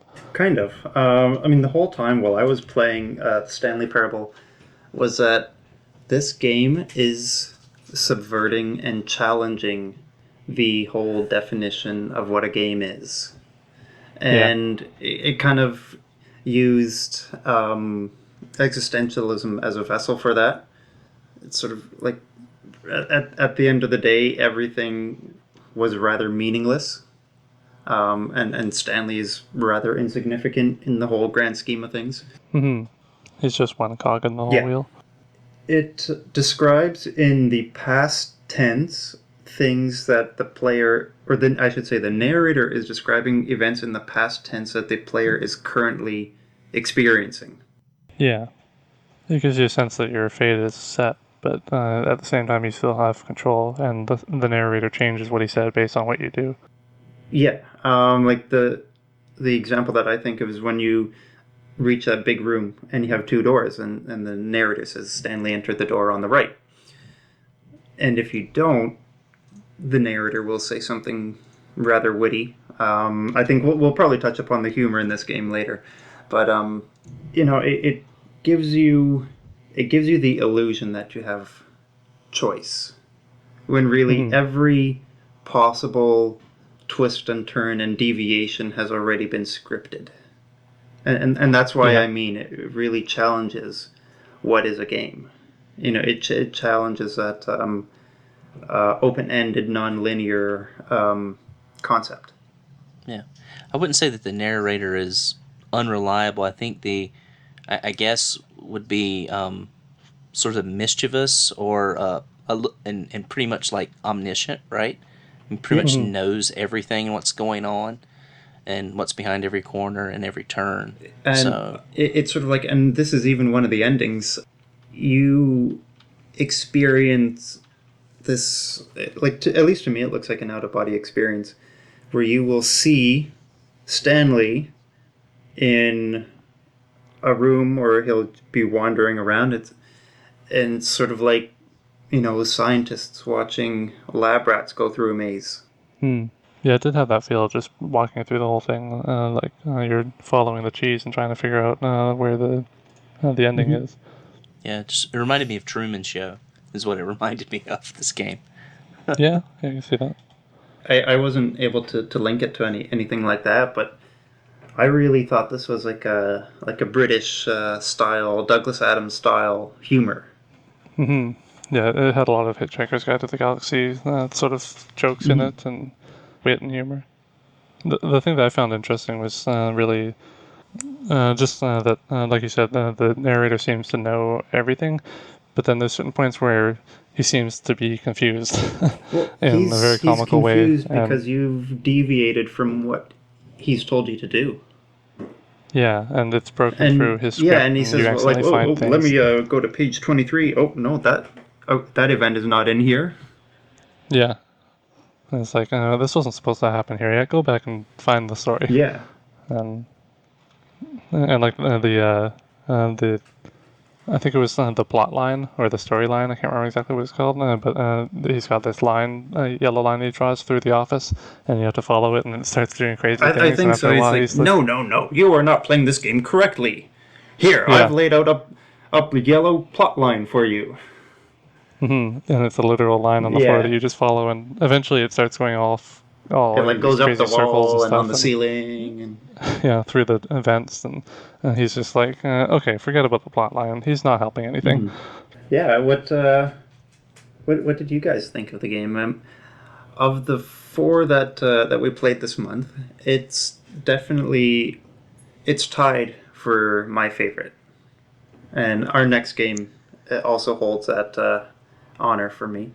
I think these two, the last two here, are definitely the most interesting anyways. I think they have the most possibilities to the story, and the most interpretive anyways. Yeah. I would say that this one was probably, of the 3 that I played, Minecraft being the one that I did not play, I would definitely say this one was my least favorite. Can you tell us why? Okay. I'm interested. I don't know. The style of humor, I just didn't find very amusing. It was okay. I don't know. I mean, the multiple endings, based sort of on player's choice. I think I'm the style of gamer I am. I like something a little more finite, and you know, I while I appreciate games, you know, that have multiple endings or better endings and things of that nature, I feel like this game was just way too fragmented and silly. And Yeah, it was definitely silly. But yeah. I won't go so far as to say it was fragmented. It was just sort of like, it was, if you went down path A, you got ending A. If you went down path B, you got Right. ending B. It's not like these. I'm going to say quote unquote open-ended games that Oh, right. they're sort of scripted open endings. Mm-hmm. It's sort of like, if you rescued this person, or if you did this series of quests, then you will get you know, this will affect your ending, right? Right. Right. Kind And of like Chrono Trigger. And I guess what I mean by fragmented is not in that sense. I mean, it's very linear in the sense of, like, if you follow a certain route, this is the ending you're going to get. I guess what I mean about fragmented is just sort of all over the place. There's just so many different endings. It's so, you know, it is all over the place and fragmented as far as not having a linear storyline. You know, even like something like Chrono Trigger, yeah, I mean, you can have different endings, but you're going to get a different ending based on how you finish the game, you know, right, or what you do through certain Which events. is really interesting because But you don't end up at the same place. yeah, what's Yeah. interesting about the Stanley Parable is your ending is pretty much determined by your first few actions, right? Yeah. So it's Yeah, not I like see in a typical game. Like, since we're playing Chrono Trigger this month too, we'll just use that as an example. Your ending is pretty much determined by what you do late in the game. I mean, some events are dictated by early actions, but it's just sort of like, if you did not fight Magus, he will be in your party. You know, if you do not revive Chrono, you will get a different ending. Really, in Stanley Parable, pretty much the very first 2 or 3 things you do sets you on that path to get that ending. Yeah. I feel like it's kind of sort of similar to time traveling stories, where it has that sense of you've made a choice, and then suddenly the other choice is a parallel dimension where it has its own branch, and then your choice is another branch, and down your choice it sets up another 2 choices. That might and it's be just kind of even this, one of the endings of the game. quite possibly, yeah. They had so many that I never even got to. But it feels like that's what it is. Like you're making a choice, and it kind of closes off the other choice, and it sets up 2 more choices, and you're picking a linear route through a maze of choices, Yeah. really. Right. And then the time traveling is sort of like you're going back in time to reset it, but things have kind of been slightly altered based on your previous Well, that choices. going back in time thing, now that I think about it, is very reminiscent to Groundhog Day, right? Like, you keep going back until you did everything, quote unquote, right. Yeah, yeah, that makes sense. What did you think of the achievements? I mean, this is a big, rather unimportant and comedic aspect of the game. I know that's very oxymoronic, but anyway. I think the only thing I really paid attention to with the achievements was the click on door 430 5 times. That one was pretty great. I did that achievement too, yeah. Basically, it makes you reassess who you are as a video game player. At least I did. Because with achievement lists, you have it all black and white in front of you, you know, and it at least with the Stanley Parable, it kind of reminded me of how pointless these achievements really are. And and how all this stuff is meaningless. Yeah. Oh, really? Old people like me can already tell you those things. So you should listen Yeah. to your elders. Well, go You're not tell wrong. who's the achievement hunter on our site. Isret Tinstead. Oh yeah, go tell them. Of course, you're also talking to a former World of Warcraft addict. So, when it comes to things like achievements, I have a reason not to one to probably talk. dislike them more than anyone. Yeah. But anyway, I think a lot of them are really facetious, and a lot of the events that you have to go through to get these simple achievements are really long-winded. I really just liked the way the narrator was getting so excited about the door 4301. It keeps building up to this I climax. kind of like that too. Yeah, and it's just like, oh, really? You thought that there was only going to be 5 flicks on this door? Yeah, that's sort of how it starts, right? Mm-hmm. Yeah, there's some really weird achievements in that game. It's like, play the game on a Tuesday, or, play for 40 hours. Yeah, I never really looked into most of them, but yeah, they were definitely different than normal, that's to say, the least. So, do you feel this game has sort of a postmodern element to it, where it's sort of making fun of itself, in a sense? Oh, A little definitely. bit, yeah. Yeah. I think that's Yeah, it's definitely what a they bit intended. meta.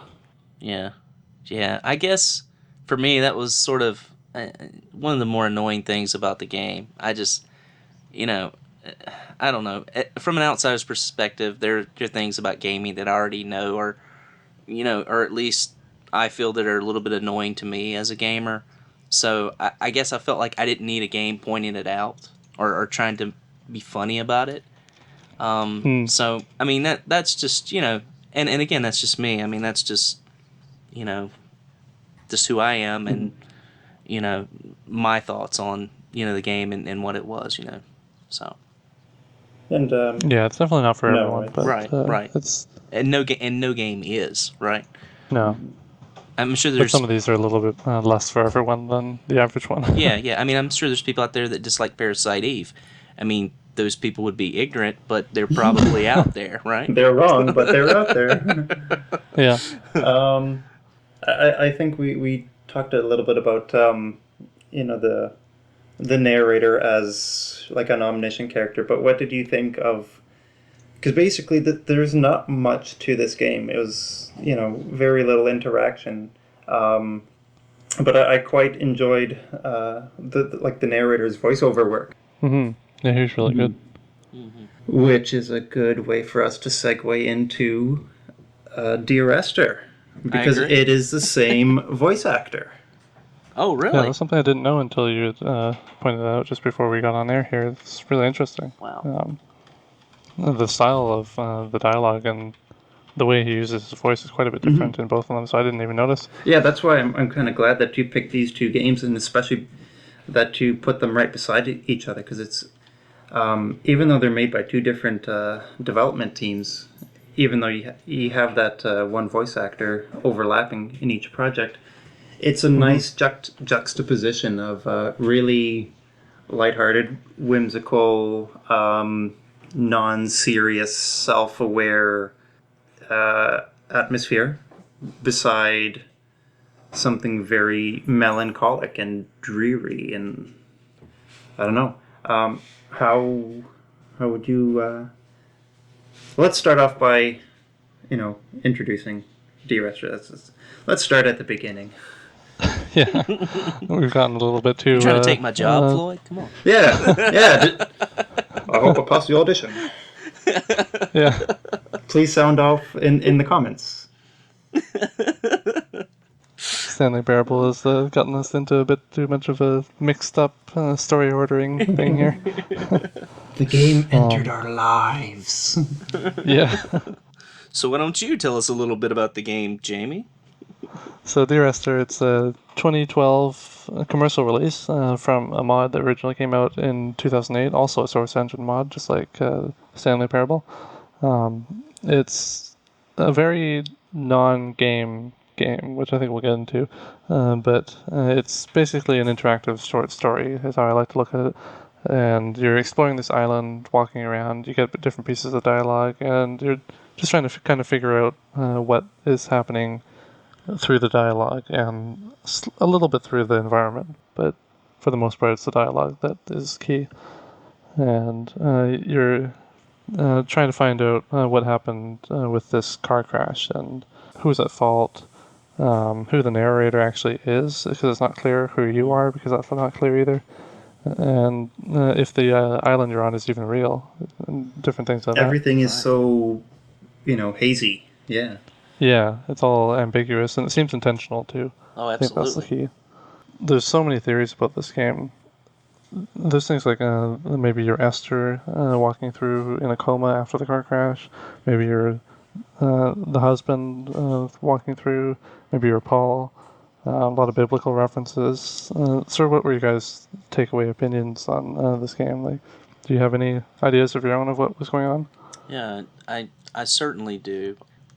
The game to me seemed like, of course, it seems to be sort of steeped in reality, but then again, so many unnatural things going on that doesn't seem possible as you move through the game. At the beginning, you're set up, with the little hut, that, around the shoreline, and it just seems that everything gets a lot more fragmented, and as far as the stuff you find. At first it's sort of, these like dwellings as you make your way up the hill, and then you start running into strange things like odd wreckage. You're kind of always wondering how you actually got to the island. Mm-hmm. And all of these people that lived here in the past, all of these names you're getting. And then sort of midway through the game, you come across the cave. This just bright cave. And the cave is where things start to get weird. That's exactly right. Yeah. The game seems to start off somewhat rooted in reality. Like, nothing's too weird yet. But the farther along you go, everything seems to deteriorate. Mm-hmm. And reality seems to blend in with this hallucinogenic or dream world. Right. Yeah, it does become really ethereal at that point. Yeah. My take on the game is that not that it's a dream, but it's part of the subconscious. We're looking at a man's subconscious here, and the characters are, to me, are representations of his subconscious. They're not actually characters. They're facets of himself. Right. He speaks a lot about Donnelly at the beginning. Mm-hmm. But then after going through the cave and taking that sort of, if you will, that sort of leap of faith that makes you go down into the water, Right. Mm-hmm. there's no turning back, and it sort of changes, and you sort of put Donnelly behind, which Donnelly is more of I would say, a negative aspect, right? Okay. Whereas Paul is more of the positive part, and you sort of take on this antithesis of sort of Paul. Mm-hmm. And you guys had asked me on the forums, well, what do you think of the game? And I had said, well, I'm trying to piece it all together. And you guys... Which is very difficult to do. Right. And you were like, well, maybe you need to... Because I didn't play the game. I watched a playthrough for this. Mm-hmm. And you guys said, maybe you need to watch another one. Maybe you didn't get everything. And maybe you just didn't have enough information to put anything together. And for me, that wasn't the issue. The issue for me was being able to sort of look at these names and trace these things, after I had played. And of course, there's a heavy biblical reference here. Mm-hmm. Heavy biblical significance. Paul, of course, was not originally named Paul, but was named Saul. And he was going to Damascus to actually help round up and persecute Christians in Damascus. And on the road to Damascus, a bright light shone on the road, and he saw the image of Christ, which blinded him for 3 days. Mm-hmm. He went into town and found Christ's apostles and converted to Christianity and changed his name to Paul from Saul. Mm-hmm. Changed it to Paul. Yeah, and there's lots of references of that in the game too. Like, they have direct quotes from the Bible Right. along the cliffside at the end. I kind of obsessively tried to find these passages written on the cliff walls, and one of them is, "Light from heaven shone around him," and as he was proceeding on his journey. Mm-hmm. Definitely, there's this sense of going on that journey, whether it's some sort of like spiritual journey or a metaphysical journey, like a journey into the self, in Right. search of like understanding. What I got out of it was that the narrator, whose identity is rather vague, although I do think that the narrator might be Paul, and he's referring to himself in the third person. I think this island is his purgatory, and these events from his life come up, and they're all in his journey towards atonement. Yeah. It's him coming to grips with the car crash that Yeah, and trying to make peace with Absolutely. his fate. yeah like he can't move on until he's at peace with himself, and until he can admit His role. his role in essentially the fate of Esther. I think we do get the sense that this was a impaired accident, don't we? Because we know that he Yeah, is there's a lot of references to Alcohol. alcohol and drinking. So I think we sort of get that reference.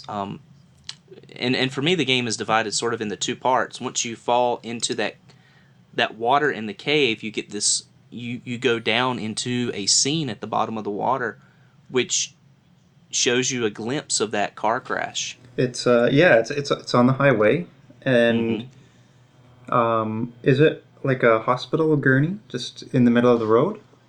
Yeah. Well, see, that's one of the things where it's interesting if you play it multiple times, because that's actually one of the randomized elements, where sometimes you'll get just a hospital bed in the middle of the highway, and other times you'll get a car crash in the middle of the highway. Okay. Yeah, so it's not just the dialogue that's randomized, it's actually the environment as well. And sometimes you'll come across different things like that give you hints to what might be going on. But yeah, the two I've seen anyways are the hospital bed and the car crash. Yeah. And I'm not sure if maybe there's more to it than that, but those are the main ones, I think. Right. So what was your interpretation, Jamie, before we because we were actually able to we did some homework, and we were able to find some notes that Dan Pinchbeck, he was the creative mind behind Dear Esther, he wrote some notes to, I think it must be a foreign language translator, and these are things to sort of help the translation team retain as much of that spirit of the original. Yeah, the meaning. Yeah, well, like the whole essence and vibe of the game. So before we get into that, what did you get out of it? I really, I like the theory of Paul being the one that you're controlling and the narrator, but I'm sort of leaning a little more towards it being Esther. This is one of the theories I was reading up online, and I sort of feel like that fits a bit more with what's going on. Because it feels like, especially with the Dear Esther aspects, like the actual letters directed at her, that it could be that the narrator is sitting outside your hospital bed, and that this whole island is a sort of coma-induced subconscious world. And as you're walking through the world, you even notice these random sound effects that seem very unnatural. It's good that you bring that up, because at one point, and he says, like, I don't know if this is what I'm truly experiencing or the result of being so doped up on painkillers. Yeah, there's mention of dopamine and serotonin, like the reactions in your head, and of course the alcohol and everything. So it seems like it could be the sounds of the hospital room around you that you're hearing through the coma, and they come across as these weird sound effects. Yeah, that's really interesting. But who's to say that our narrator isn't Paul, and that he also involved in that car wreck is in a coma, and this is his sorting out. See, I was under the assumption that that's what Jamie was describing. Well, see, I think that there's three characters. There's Esther, and also, Rich, you mentioned Donnelly as a character separate from Esther. I think that Esther is Donnelly. I think Esther's full name is Esther Donnelly. And I think the narrator might be Mr. Donnelly. Like, he's never named, but I think that might be who he is. Well, they combine the names at the end. Yeah. A little bit, yeah. They say Esther Donnelly, and then it's Paul Jacobson. Jacobson. Yeah. Yeah. Or Jacobson. That's Jacobson. how it's spelled. Yeah, but yeah. but I And, think he and usually there's a says mention Jacobson. of Jacobson as well. There's, when they're sort of going into the mythology of the hermit. Yeah, but see, the thing is, I think that sort of leads towards my theory a little more, because it could be that maybe, even though it sounds like the same voice, it could be multiple people sitting at the hospital bed, and like different days they're visiting, and so you're getting different people's perspective, because it does feel like that sometimes. There's certain times where you get Paul referred to in the third person, and then there's other times where you get Esther referred to in the third person, and sometimes like these other people. Yeah, definitely. When the monologue opens with "Dear Esther," I think it's slightly easier to decipher who is actually speaking. Yeah, but any other time it's a little bit more vague. Yeah, because a lot of these they kind of start halfway through a memory or whatever. And it's really stream of consciousness. Yeah, so like. But it feels like it could be someone just sitting there and almost confessing their sins to the person who's dying in front of them. Could be, yeah. No, that's quite possible. And just sort of like talking about their daily life to feel like, because a lot of times people think that someone in a coma can still hear them, and so they'll sit there and just talk. And so that's what it feels like when you listen to the narrative. I mean, let's go over the notes that the creative staff have left, and quite generously have released to the public. So there's some odd grammar in the Dear Esther script. This prevents quite a challenge for you, the translator. So there's like a lot of inconsistency with verb tenses and stuff like that. It didn't throw me off too much. Like my initial playthrough, I kind of thought, it's just being poetic and wordy, right? So number 2, another thing to watch for is collapsing symbols. Often a symbol or metaphor will be set up to be collapsed either later or in the voiceover, usually by shifting the object being talked about into something completely different or contradicted by a later voiceover. I definitely noticed that some of it seems to not make sense in certain ways. In the first case, try to follow the logic of the metaphor, rather than trying to accurately tie it to the object, if that makes sense. Things quite deliberately don't add up as often as not. Again, this is part of the process of giving the voiceovers that slightly weird, otherworldly sense. In the second case, the key is to not try and look backwards or forwards from each particular clue. Don't try to resolve contradictions, and don't rely on previous clues for understanding or meaning. Part of the way Dear Esther is written is the idea that everything is true in the moment, but the moment is all there is. In other words, the narrator is completely unreliable, but utterly believes in everything in the instant it is being said. And I think that is what complicates things. It does, but at the same time, I feel like the story is open enough to be interpreted a little differently. Like, it doesn't necessarily have to follow exactly what the author has originally intended. It does feel like it's very open to the reader's interpretation, not so much the author. Yeah, and like, he has this idea and has of where he's going with it, but in some Q&A sessions with the developers and community, I've noticed that they said that they didn't even think of half the things that the community came up with, and that they really love the ideas that the community has come up with. Linking back to Rich's comment about the biblical passages, Pinchbeck writes, another thing that might help is thinking of the whole thing as a kind of prayer or spell. One thing that is more evident in the early stages of the mod was the idea that the narrator was literally trying to cast a spell to bring Esther back from the dead. There were lots more magical symbols and numerology in the game. Most of that stuff went, but there's a quiet idea buried in there about this. All the 21 stuff. Maybe means 22, I don't know. Some of the voiceovers have a more explicit sense of this, but many of them do have the idea of an invisible audience. He's not always talking to himself, but I don't want to go through this saying, now he's talking to Esther, now he's talking to Paul. It's not that explicit, but you hopefully get the idea.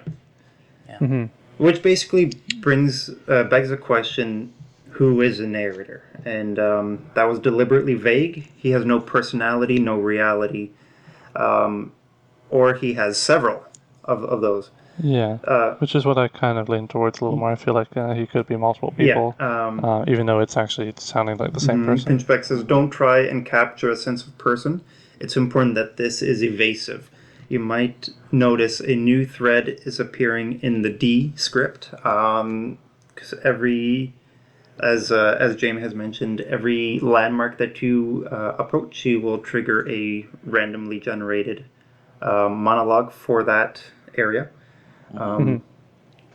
It imitates that the narrator is actually Paul and caused the crash himself. We need to keep this soft and subtle. Yeah, so that's what they're leaning towards, yeah. And we all sort of figured out that it was Paul who caused the crash. But still, who was Paul? That's very vague. It's like the setting. This island is a character in and of itself, which leads to why there's two main camps of people who play this game, and there are the literal interpreter, or people who interpret it literally, and that is following the death of his wife in a car crash. The narrator has a nervous breakdown and strands himself on a deserted Hebridean island. The isolation, starvation, and an infection following a serious injury causes his mind to deteriorate further. That was the cave sequence we discussed. And he begins to hallucinate, projecting symbols, figures, and meanings onto the environment. That would be like there's a golden ratio drawn on the sand somewhere. There's all the biblical verses written on the wall. Chemistry and electrical diagrams. Exactly, yeah. Driven mad with pain and grief, he begins to believe that the only route to redemption is to commit suicide by climbing and throwing himself off the radio mast at the summit of the island, transmitting the story of Esther's death to the world. I sort of feel like I'm in a bit of a in-between camp there, because I do feel like it's husband talking to the wife either through prayer or in the hospital bed idea, but I don't quite take it that literally to see that it's a real island. I do feel like it seems like it could have been a real place that maybe they visited and just recreated in their mind, but I don't think in the moment that it's a real place. Well, it's a very northern UK type environment. I did look it up, and it is a real place in the real world, like the Hebridean islands do exist, but like I said, it feels like something that they could have visited, and it's just a triggered memory of the location that they've recreated in their mind. I agree, and where it really steps away from being a normal island, I think, is the cave scene, where everything, for sure. Gets a little. The colors get a little more psychedelic. It brightens up. Really psychedelic and glowy. Right, and that to me, that is, as I said before, sort of the break between the two halves of the island, and also sort of the break in the game. His psyche? Is that what you're saying? Yeah, I do. I feel like the first, and my interpretation of this is that I think this is sort of how you deal with grief. Okay. This game is about that. As far as at first you're angry, you're trying to put it all together. And that's the Donnelly aspect. That's the Donnelly persona. And as you go through the cave, this is the edging toward making your way to work it out. You go through the cave, he becomes not Saul or Donnelly anymore, but he becomes Paul. Right. He's seen the light on the way to Damascus. And as you climb up the hill to the beacon, you see the words Damascus spray painted on the side of the rocks. Yeah, that's like right by that gate into the radio tower area. Right. I feel like the second half of the island is the healing aspect. And though you're climbing up the tower and you're jumping off and it feels like it is a suicide attempt, you don't crash on the rocks. No, you don't. you glide and you fly away. And I think it's less about suicide. I feel like it's like you feel that might be the only way out, but that you've sort of made your way to this sort of ending and Yeah, this reality, it's quite and the ability quite to cope. eloquent, and Right. quite beautiful in its own way. The paper boats, Yeah. and such, Yeah. and you're kind of bringing about these happier times in life on the second side of the cave, and the happier memories of Esther. And I think that this is this is sort of, to me, it felt like sort of just a game about going through a horrible experience and sort of coping with it subconsciously. Right. That not was my coping. take on the game. Yeah. I'm not saying I'm right, but that's how that's just what I gleaned from it. That kind of ties into the second interpretation, which once again begins with the narrator being the instigator of the car crash. But the island is a recreation of his mind, or perhaps it's this place beyond our physical realm. Anyway, in the notes, the narrator starts to openly voice his eroded confidence in the reality of the world, and the unnatural symbols and events become apparent in the landscape. As we descend into the caves, it becomes clear that this is not a real space at all, and the island appears to be some form of coma dream, a visualization of the destroyed interior landscape of the narrator's mind. In this case, everything begins to take an altered significance. The act of throwing himself from a radio tower doesn't mean redemption or waking from a coma, or an act of healing or closure. Yeah, I feel like the final area does seem like a bit of accepting Yeah. what happened. And even we can't overlook the voice actor's portrayal of that last scene. Instead of being rather monotone and melancholic like it's been for the most part, it gets he becomes a little aggressive towards the end. Yeah, very emotional. Yeah, emotional. And then at the end, he does sound happy. Yeah, content at least. Yeah, I don't know that I agree with whoever you were using, saying that there isn't something sorted out in the end. I do feel like there is something sorted out, and Right. some sort of coping mechanism or some way to deal with this, or if it's if you're using the sort of the coma interpretation, that there is an awakening from this. But I do feel like there is some sort of quote awakening at the end of this game. Right. See, like, I totally understand what you're saying. I just kind of take it in a different way, and it's that whether the narrator has died in the accident or after is irrelevant. It's just that he is now dead and in the afterlife, in purgatory. Because I think the concept of purgatory is that if you are a complete saint, you'll be raised up into heaven. And if you're sort of more human, with we have your faults, but you also have your redeeming qualities. You end up in purgatory, and that's your time and place to atone and make sense of your life. Yeah, I feel like that's an accurate representation of what this all is, really. And at the end, climbing the radio tower and finally taking that leap of faith was the narrator finally coming to terms with what happened in his life, what he did, and he can move on now.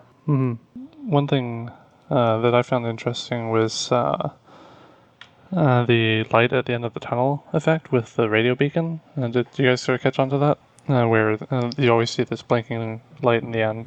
I mean, it's visible from the moment the game starts. Yeah, and it seems like that's sort of what you're doing there. You're going towards the end of the tunnel, and it's like they always say, don't go to the light. Once you get to the light, that's sort of it. Your life's over. Well, And, at the end, you've accepted the end. Despite it being a really, pretty ending visually, it ends in darkness. The ending is just pure darkness with some like atmospheric beach or wave noises, and the narrator whispering, "Come back." Yeah. Which is something I actually want to touch on that kind of, again, leads towards the theory I was endorsing, was that every time you go into the water, it has this, the narrator saying, come back, Esther, Esther. And it feels like when there's someone sitting by your hospital bed and they've noticed something wrong, like your maybe heart rate plummets or something like that, and they're trying to encourage you to hold on to life. And every time you hear them say that, you do come back. But then at the end, they do the same thing and you don't come back. And if you listen carefully, you can actually hear a hospital like ECG monitor do the flatline sound, and you can hear the heartbeat slowing down. So it really seems to endorse the whole hospital bed theory there. And then also these, kind of going along with my theory, I mean, these could be sounds that are embedded in the subconscious. Right. These are sounds that trying to deal with this horrible incident. These are the sounds that you're seeing Esther in this hospital bed. These are the sounds that are associated with that, in the subconscious, and the things that are sort of, still going off in his mind, driving him. So, it's the beauty of this game, and what I really liked about it, the dialogue is very fragmented, and it leaves it open to various amounts of interpretation. But I feel like there's certain things, like the biblical aspects of this, Damascus, Paul, Esther, those are things that can't be ignored. There are certain things that can't be ignored, but there are things, like whether this is Esther or, Paul, or the subconscious, purgatory, those are all left up to the reader, if you will. But there are certain things that are, very established and concrete, and things you have to put together, or at least try to make sense of, to come up with an interpretation for this game. It's a very biblical game, that's for sure. Yeah, I think, and maybe that's to help flesh out this narrator, because he, I think one of the lines is, he says, "We are not like Lot's wife," and this Damascus stuff. Well, Lot's wife was the one who turned around, looked back towards Sodom or Gomorrah, and turned into a pillar of salt, correct? That's right, yeah. No, you're right. So, in essence, this narrator's saying, don't look back, keep moving forward. And in that way, move toward the light, if you will, move forward. So. And I'm not sure if you guys got this piece of dialogue, but I think it was a common one near the beginning, and the narrator mentions that he goes to visit Paul today. And he says, "My Damascus, a small flat in Wolverhampton, I think it is." And he's just sort of talking about how his journey is leading up to this meeting with Paul and confronting him over the accident, I suppose is what he's trying to say there. Part of the significance of that monologue is that it juxtaposes something very bland and ordinary, which is like the suburban notion of a semi-detached in Wolverhampton, which is a largely suburban city, beside something as grandiose as Damascus, right? Yeah.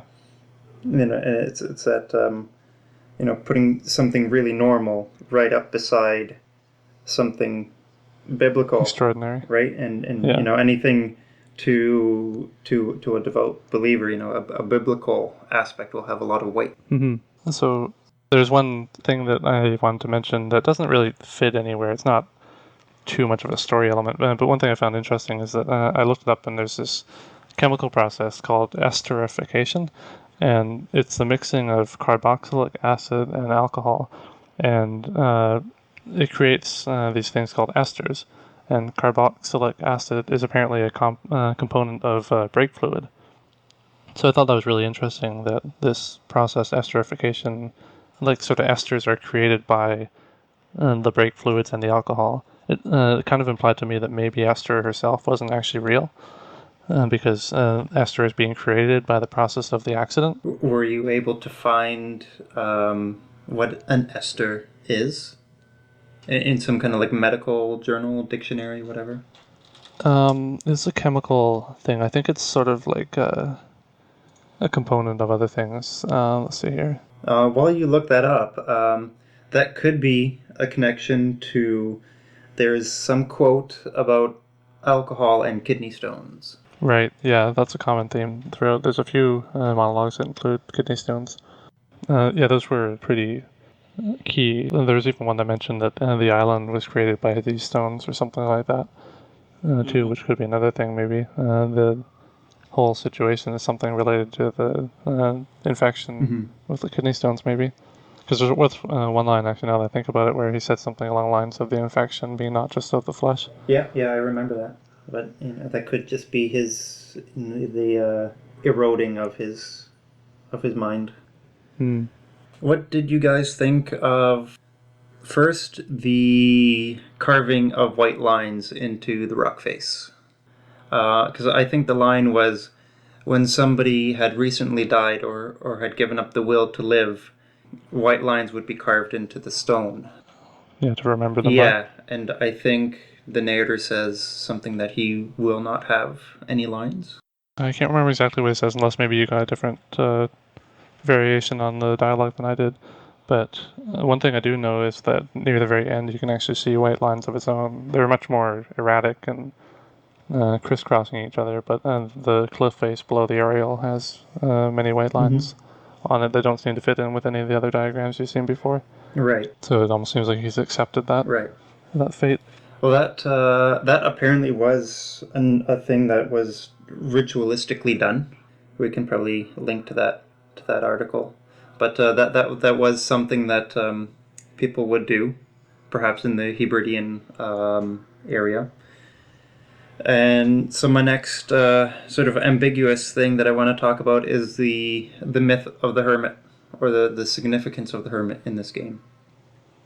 Yeah, I didn't entirely understand the hermit subplot there. I wasn't sure. I know some of the theories talked about on the forums, but I hadn't picked up a whole lot about it myself.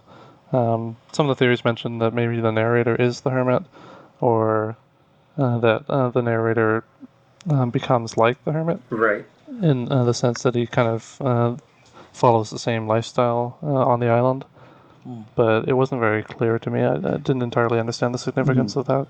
Did either of you pick up anything with that? My take on it kind of was just, with going along with my theory about this being a part of the subconscious, was that the hermit was just another piece or a character of his subconscious. The quiet, the lonely. I didn't take it much further than that. It seemed that was sort of dedicated to the first half of the game. You didn't really hear much about the hermit the second half of the game. Was the hermit the one who had entered the caves before?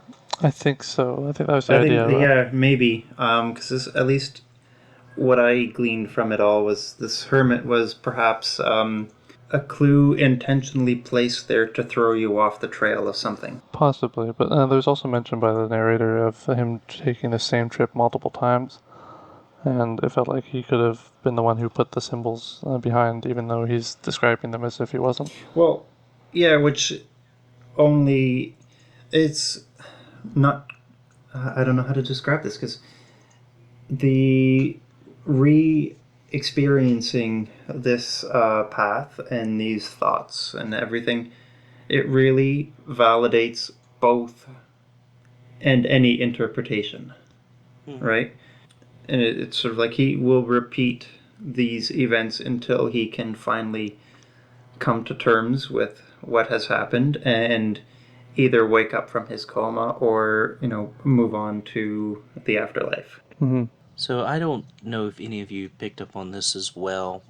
This is something that I did not notice while watching the playthrough of the game, but something that I did find on several YouTube channels. There are several ghosts in the game. Yeah, actually I meant to talk on that. And there are certain places where you see them kind of flash or walk across the screen, or they'll be on top of a cliff, or the first house, one is sort of looking down through the roof. You just sort of get fake glimpses and they just kind of wisp away. Again, I interpret this as pieces again of the subconscious, Guiding him.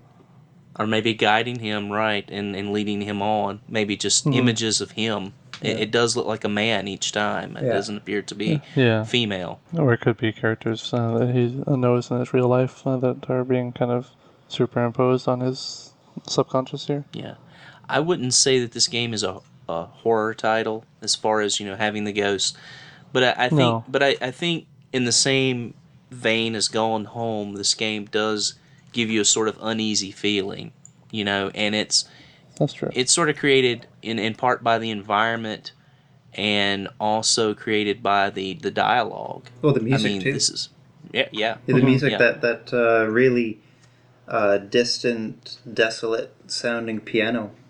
I mean, at the same time, it was so beautiful, but it was so dark. A little off topic, but I just really love the music. I picked up a copy of the game on sale bundled with the soundtrack, and cool. Really glad I did. But yeah, the ghosts, those are definitely interesting. I knew about one of them from playing myself. I had to look up the video to find the others, though, because I didn't even know there was more than one. Right. But I think the one that most people find is on the cliff overlooking the beach in the final area. Yes. That one's pretty obvious because it stands out against the sky, and it's right beside a candle, kind of on the edge of the cliff. It's not that hard to spot. Right. But like you said, most of the other ones, they're just a very, very short glimpse, and often they're way off in the distance, too. And I think the only one that kind of stands out a little bit easy in another area is there's one in a cave that you can kind of see blinking a light at you, and like a lantern or something. Right. Oh, and isn't that one doing Morse code? I think someone mentioned that in a Q&A with the developers, and they were like, hey, that would have been a good idea. Too bad we didn't think of it. Oh. I think they were saying that they didn't actually give any meaning to the blinks. There was just a random blinking light to them. Well, I'm happy that there are a lot of smart, inquisitive gamers out there. Yeah. Right. And I think this is a type of game that lends itself to that type of gamer, or someone who's, less into getting to an ending and more interested in making sense of it all, right? Right. Yeah. There's no right answer to how this game can be interpreted. It's interpreted however you want to interpret it and what feels right to you. It really, it's very personal in that way. Right. It is, and that's what made it my favorite game of the month. I really enjoyed it thoroughly. It was a very literary game. Yeah. But in saying that, something that I wanted to bring up, I say it was my favorite game, but is this a game? And I think that's something I brought up on the forums as well. This is definitely something we need to touch on. To me, it's not a game. There's not a lot of interacting. I think at the beginning of the game you have a flashlight that you can use. You don't really interact except in movement. You move through the game, and you get pieces of the game as you move through it. Other than that, you're not physically interacting with anything. It's linear in the sense that you have to keep moving forward to get to a certain end, but you don't have to really do anything other than that to make it to the end. So I question whether it's a game. I think I said that it was more of a more of an electronic visual sort of narrative. Is how it was like reading a book. I mean, it was like reading something fragmented, like James Joyce or Virginia Woolf's, like the stream of conscience writers. Reading something like Portrait of the Artist or To the Lighthouse. I mean, it was very vague and open to interpretation, and you had to filter through a lot of mental nonsense, and that's why I kind of got the impression of the subconscious, kind of through my background, and you had to filter through all that to put together some sort of, I don't want to say concrete, but semi solid narrative. Yeah, something to explain what's actually going on. Right. I think even in the thread, I wasn't saying when you play Dear Esther. I think I was saying when you experience this game. that's a good way to word because it. this game really for me was an experience. And I like. I'm curious to for you to elaborate on why you found this very much like a novel, but my interpretation of its presentation was that I could really see this as like a stage performance. Having somebody reading or reciting dialogue with even the game footage playing in the background. Yeah, or even stage actors too. Yeah, I think It would fit for that. they should definitely, package this and, for the stage and put it on a tour, and I would go see that. Yeah, I feel like I do agree with what both of you are saying. It's missing a lot of key elements, but at the same time, I do feel like it has just enough to be considered a game. Well, it has a loose state, right? Yeah, it's kind of an in between media, but it does lean a little bit towards game, just enough to be categorized. Okay. Only I feel because of its absence of other media's elements. Like I wouldn't call it a movie because a movie is passive entirely. I wouldn't call it a book because a book is written words and this is audio and visual. I wouldn't call it.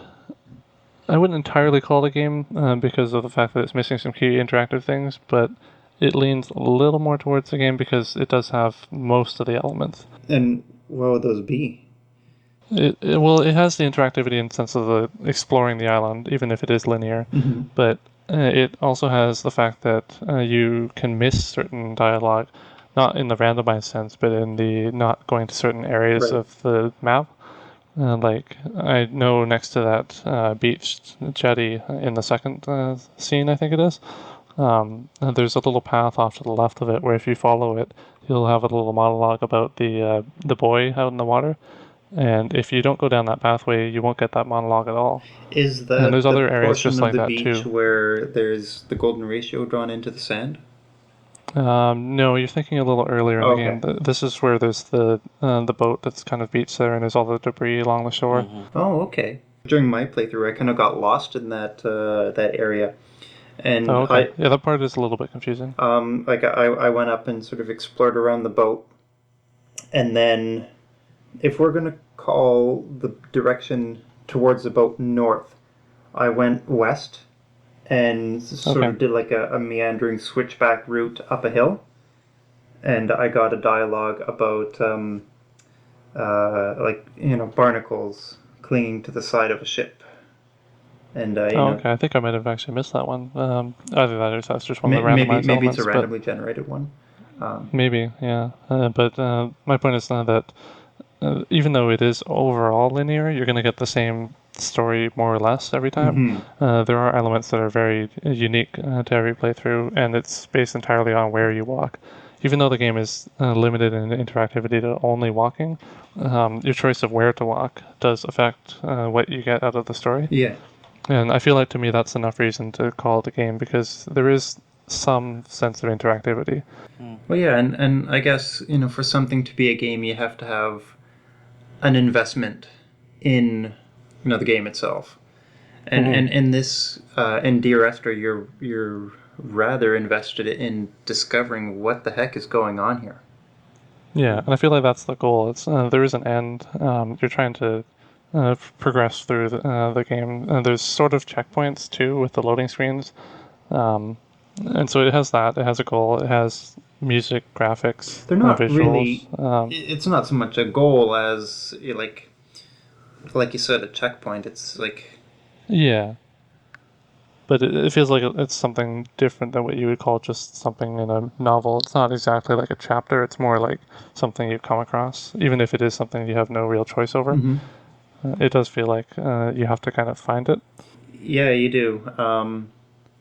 But still, like I found those like transitioning between one area to the next. I didn't find that very gamey. Really, it was just sort of you're on this path to get from point A to point B because there's nothing else you can do. That's true. And Yeah. like Yeah. it had to be that way, otherwise you wouldn't experience these inner monologues. And it's very heavily dialogue driven Yeah. as well. Yeah. I mean, the movement sure triggers the dialogue, but the dialogue is the overwhelming thing of importance here. I mean, that is what defines the game, is the dialogue, not so much That's true. the moving around. Though it does influence the different places that you come across, and Yeah, that's the only why I say it's just barely a game, because there's Yeah. the chance of missing dialogue. Like someone could, if they wanted to, more or less speedrun this game, where they skip a lot of dialogue and just go for the shortest route. And you can get more to the story if you explore heavily, Right. which is something that a novel doesn't have. Like you go from page 1 to the end of the book, and you get the same story every time, just different interpretations. But this one, the amount that you explore affects the amount you get. Yeah. Which to me makes it lean a little more towards a game than other elements. But like I said, it's very barely a game. Yeah.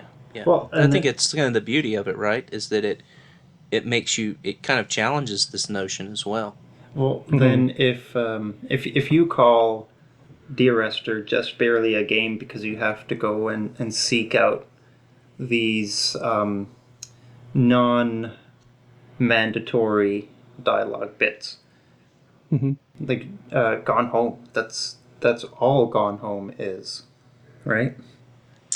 Yeah. It's true, but more interactive. You have to unlock, you have to put combinations into a locker, you have to find keys, you have to do things, you have to manipulate things Yeah, to I mean, like there was move more toward that goal. There's no manipulation Yeah, at all you in do have Dear to use Esther. that, like, That's the problem difference to solving me. component of your brain. Right, right.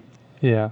Gone Home's a little more clear cut. Still near the boundary between game and not game, Absolutely. but it's more clear cut than Dear Esther is. Dear Esther is kind of just on the line. So like, yeah, I guess I guess what we're saying is that Dear Esther straddles that line, with one foot in non-game and one foot in the game camp, and One foot maybe like an audiobook or a short story. okay, I don't know what kind of people you see with 3 feet, but no, Gone Home definitely was able to squeak past that dividing line. So, Yeah. all right. I think that's Yeah, probably I think about it. we got rather there's endless theories, intellectual, and we're sorry that we're not sorry that we were, we put out our monocles and pipe tobacco. Yeah, I just want to wrap up for this by saying that I feel like they could have gotten maybe better reviews and done a bit better sales-wise if they had added just a little bit more game elements to make it clearer that this is a game. Maybe not so much collectibles, but just a little bit more interactivity, even as much as opening doors and stuff like that. I think would have helped them a bit. Just for those who opening doors, say... even if it was something like move a rock so that you can enter this cave. Yeah, it would like feel it would feel tacked on, It could, yeah, but I think it would alleviate some of the complaints that a lot of people have. The people that say this isn't a game and that they don't like it because of that. So, like, if you have this thing where it's like, turn off an electric fence before you can enter the radio tower, that would make it a game. It's like, well, that yeah, would maybe make not it that more specific, but at least what I think you're saying is if they added some more interactivity, let's just use that example of de-electrifying a fence, that will make it more accessible to somebody as a gamer. I think that would just alleviate some complaints. Not so much accessibility, but just making You have to people, understand, not everybody's as smart as we are. Maybe that's it. Well, I think and what you're pointing to, Floyd, is sort of like a specific incident that in the grand scope of the game as we know it and what we've played, what is the game, de-electrifying an electric fence would be somewhat silly, right? Yeah. So, well, or even pushing a rock so you can enter a cave, right? Right. It would be a whole lot, more interactivity, not just little random bits of it. I think is maybe what Jamie's trying to get at. Mm-hmm. Some sort of Yeah. interactivity, because there's all types of gamers, and I know that there are a lot of people who played this that absolutely hated it, and for that reason, you buy something that you're told is a game, and then you get it and you go through this, which, as you said, is more of an experience. And there's a lot of people that aren't into that. There's a Right. lot of people that would be just bewildered and just like, what did I just play? This made no sense, and would not take the time or bother to try to come up with some interpretation, right? Yeah, they paid for a game and they got something that was not exactly what they were expecting. Right. So I think, it's definitely a valid point that, more interactivity would make, this more accessible to different people, but at what expense would that harm this game? That's what I'm trying to say. Right. Yeah. Yeah. I think you have a valid point, but I think what I was thinking of was a little more subtle than that. The examples you made, I think I was thinking more along the lines of what Amnesia does with, say, reading journals. Like you find a book and you just have to click on it and it pops up with some pages that you can turn to read a book or something like that. Or maybe a climbing little things mechanic or something like that, maybe, to climb yeah. surface Just- of rocks or something, Yeah, just little things like that, Yeah. where it's interacting, but in a way that kind of fits with the game, not something too tacked on. Something that fits with the style. Like it could even be maybe carrying around a candle or something like that in the caves. I think anything that would be added on for the sake of interactivity would be unnecessary, because it's not for example, the act of entering the cave that's important. It's what it represents. Descending into what descending into the cave means. What's so significant about it? Yeah. Yes. The problem is that I'm trying to bring up points to defend it for people who maybe don't already like it, and when all three of us seem to like it to begin with, it's Yeah, absolutely. we don't really see any reason to change it. No, but I'm trying to I defend totally it for- understand, and Yeah. I'm just, it's just sort of like, I know, like as you said, we all liked it. Mhm. So yeah, like you're bringing up those like devil's advocate points, and A little bit, yeah. That's what I I'm mean. just, I guess, defending. I'm not shooting anything down. I'm just, Yeah. Yeah, and for myself, I'm perfectly happy with the way it is. I just Right. feel like there's so many people who hate it that maybe they wouldn't hate it if it was this way. It's kind of what I'm saying. Right, and this when it finally is released, we should definitely consider for a playthrough. The Chinese Room, the developer of Dear Esther, is working on. I guess you could even say it's a spiritual successor called Everybody's Gone to the Rapture. I heard about And that, yeah. Don't know much about it. Though. In this game, which now we are using this term very lightly, I guess, you explore another sort of British town in the first person. But I guess the Chinese Room developers have listened to the people, and they've put interactive moments where you can talk to people, or you can pick up artifacts that will trigger not so much memories, but it'll trigger a reminiscing type scene of why that item is so important to whatever person. Like a vision, kind of? Yeah. It's like Fragile Dreams, the mementos in Fragile Dreams. Kind of. And, in Everybody's Gone to the Rapture, what at least I took away from it is that you're trying to figure out what has happened to everybody.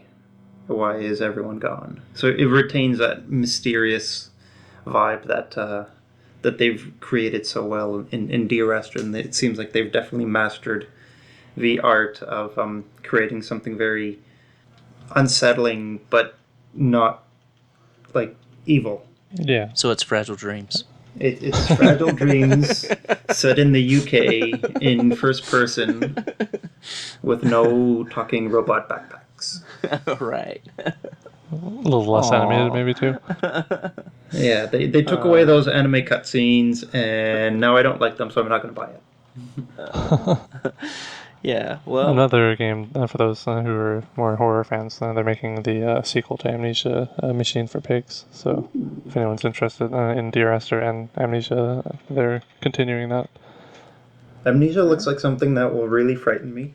So, Oh, it very much would. It's something that frightens everyone.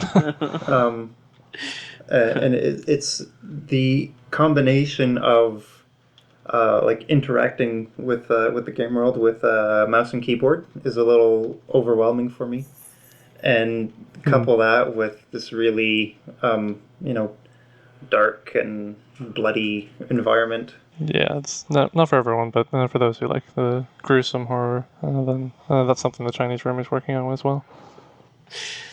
Well, guys, I think we all knew that the Dear Esther segment would be, having the, not so concrete storyline and plot. We sort of knew that this would be the longest segment, and we want to thank everyone who's still listening right now and not asleep as we sort of break down the game. Give yourselves a pat on the back. That's right. Yeah. That's right.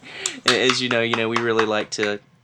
At moments, especially games like this, we really like to dig really deep, in these things. Mm-hmm. And so I really enjoyed it, guys. Thanks a lot. Yeah, it was a lot of fun. And just to wrap up the entire thing before we move on, I wanted to mention that for all 4 games, I had a bit of a connecting theme going across them that I'm not sure if everyone noticed, that the 4 games sort of progresses as a life story. Minecraft represents the childhood, and with all the Lego-themed creativity, that fits pretty well, I think. And then Gone Home is clearly a coming-age, teenage story. And then we've got the Stanley Parable, which is kind of a middle-aged mental breakdown of sorts.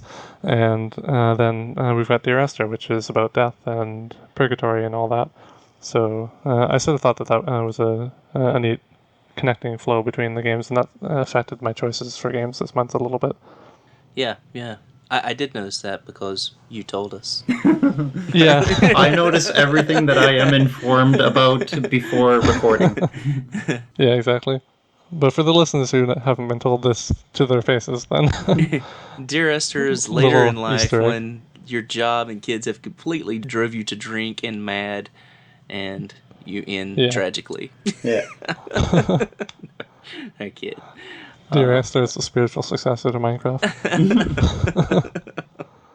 Well, thanks, Jamie. It was a really interesting month, and I know we have a lot of PC gamers on the site who are very interested in throwing out some PC titles, and I hope we'll do it again sometime soon. Yeah, maybe with some bigger name titles that don't quite scare people away with their odd, non-standard format. It'd be really fun to do like a point and click month. Yeah, Clicky month. maybe a Myst series. Merry Clickmas, everybody! Before we go, I'd like to thank all the people who participated this month. So we've got Disposed Hero, Fleach, Highwind, Noise Redux, Singlebanana, Sir Psycho, and myself, techwizard. All right. Well, thanks again to everyone who participated. Thanks, Floyd, Jamie. Great conversation on these games. And until next time.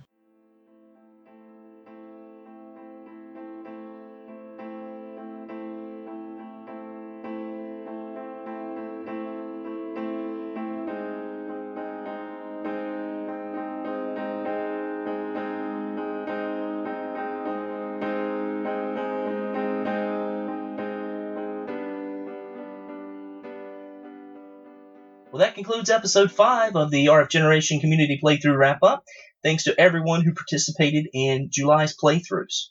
Please remember that you can find our discussion page on rfgeneration.com. We'd love to hear any additional thoughts you may have on these playthroughs, or maybe even some feedback on our podcast. Please join us next month as we discuss Beyond Oasis on the Genesis and Muramasa the Demon Blade, released on the Wii and Vita. A very special thank you to Russ Lyman for joining us in our Chrono Trigger discussions, and a personal, very special shout out to RF Generation member Newpoil, who helped us tinker with a little of our editing this month. Again, thank you for listening to our show. Until next time, happy gaming.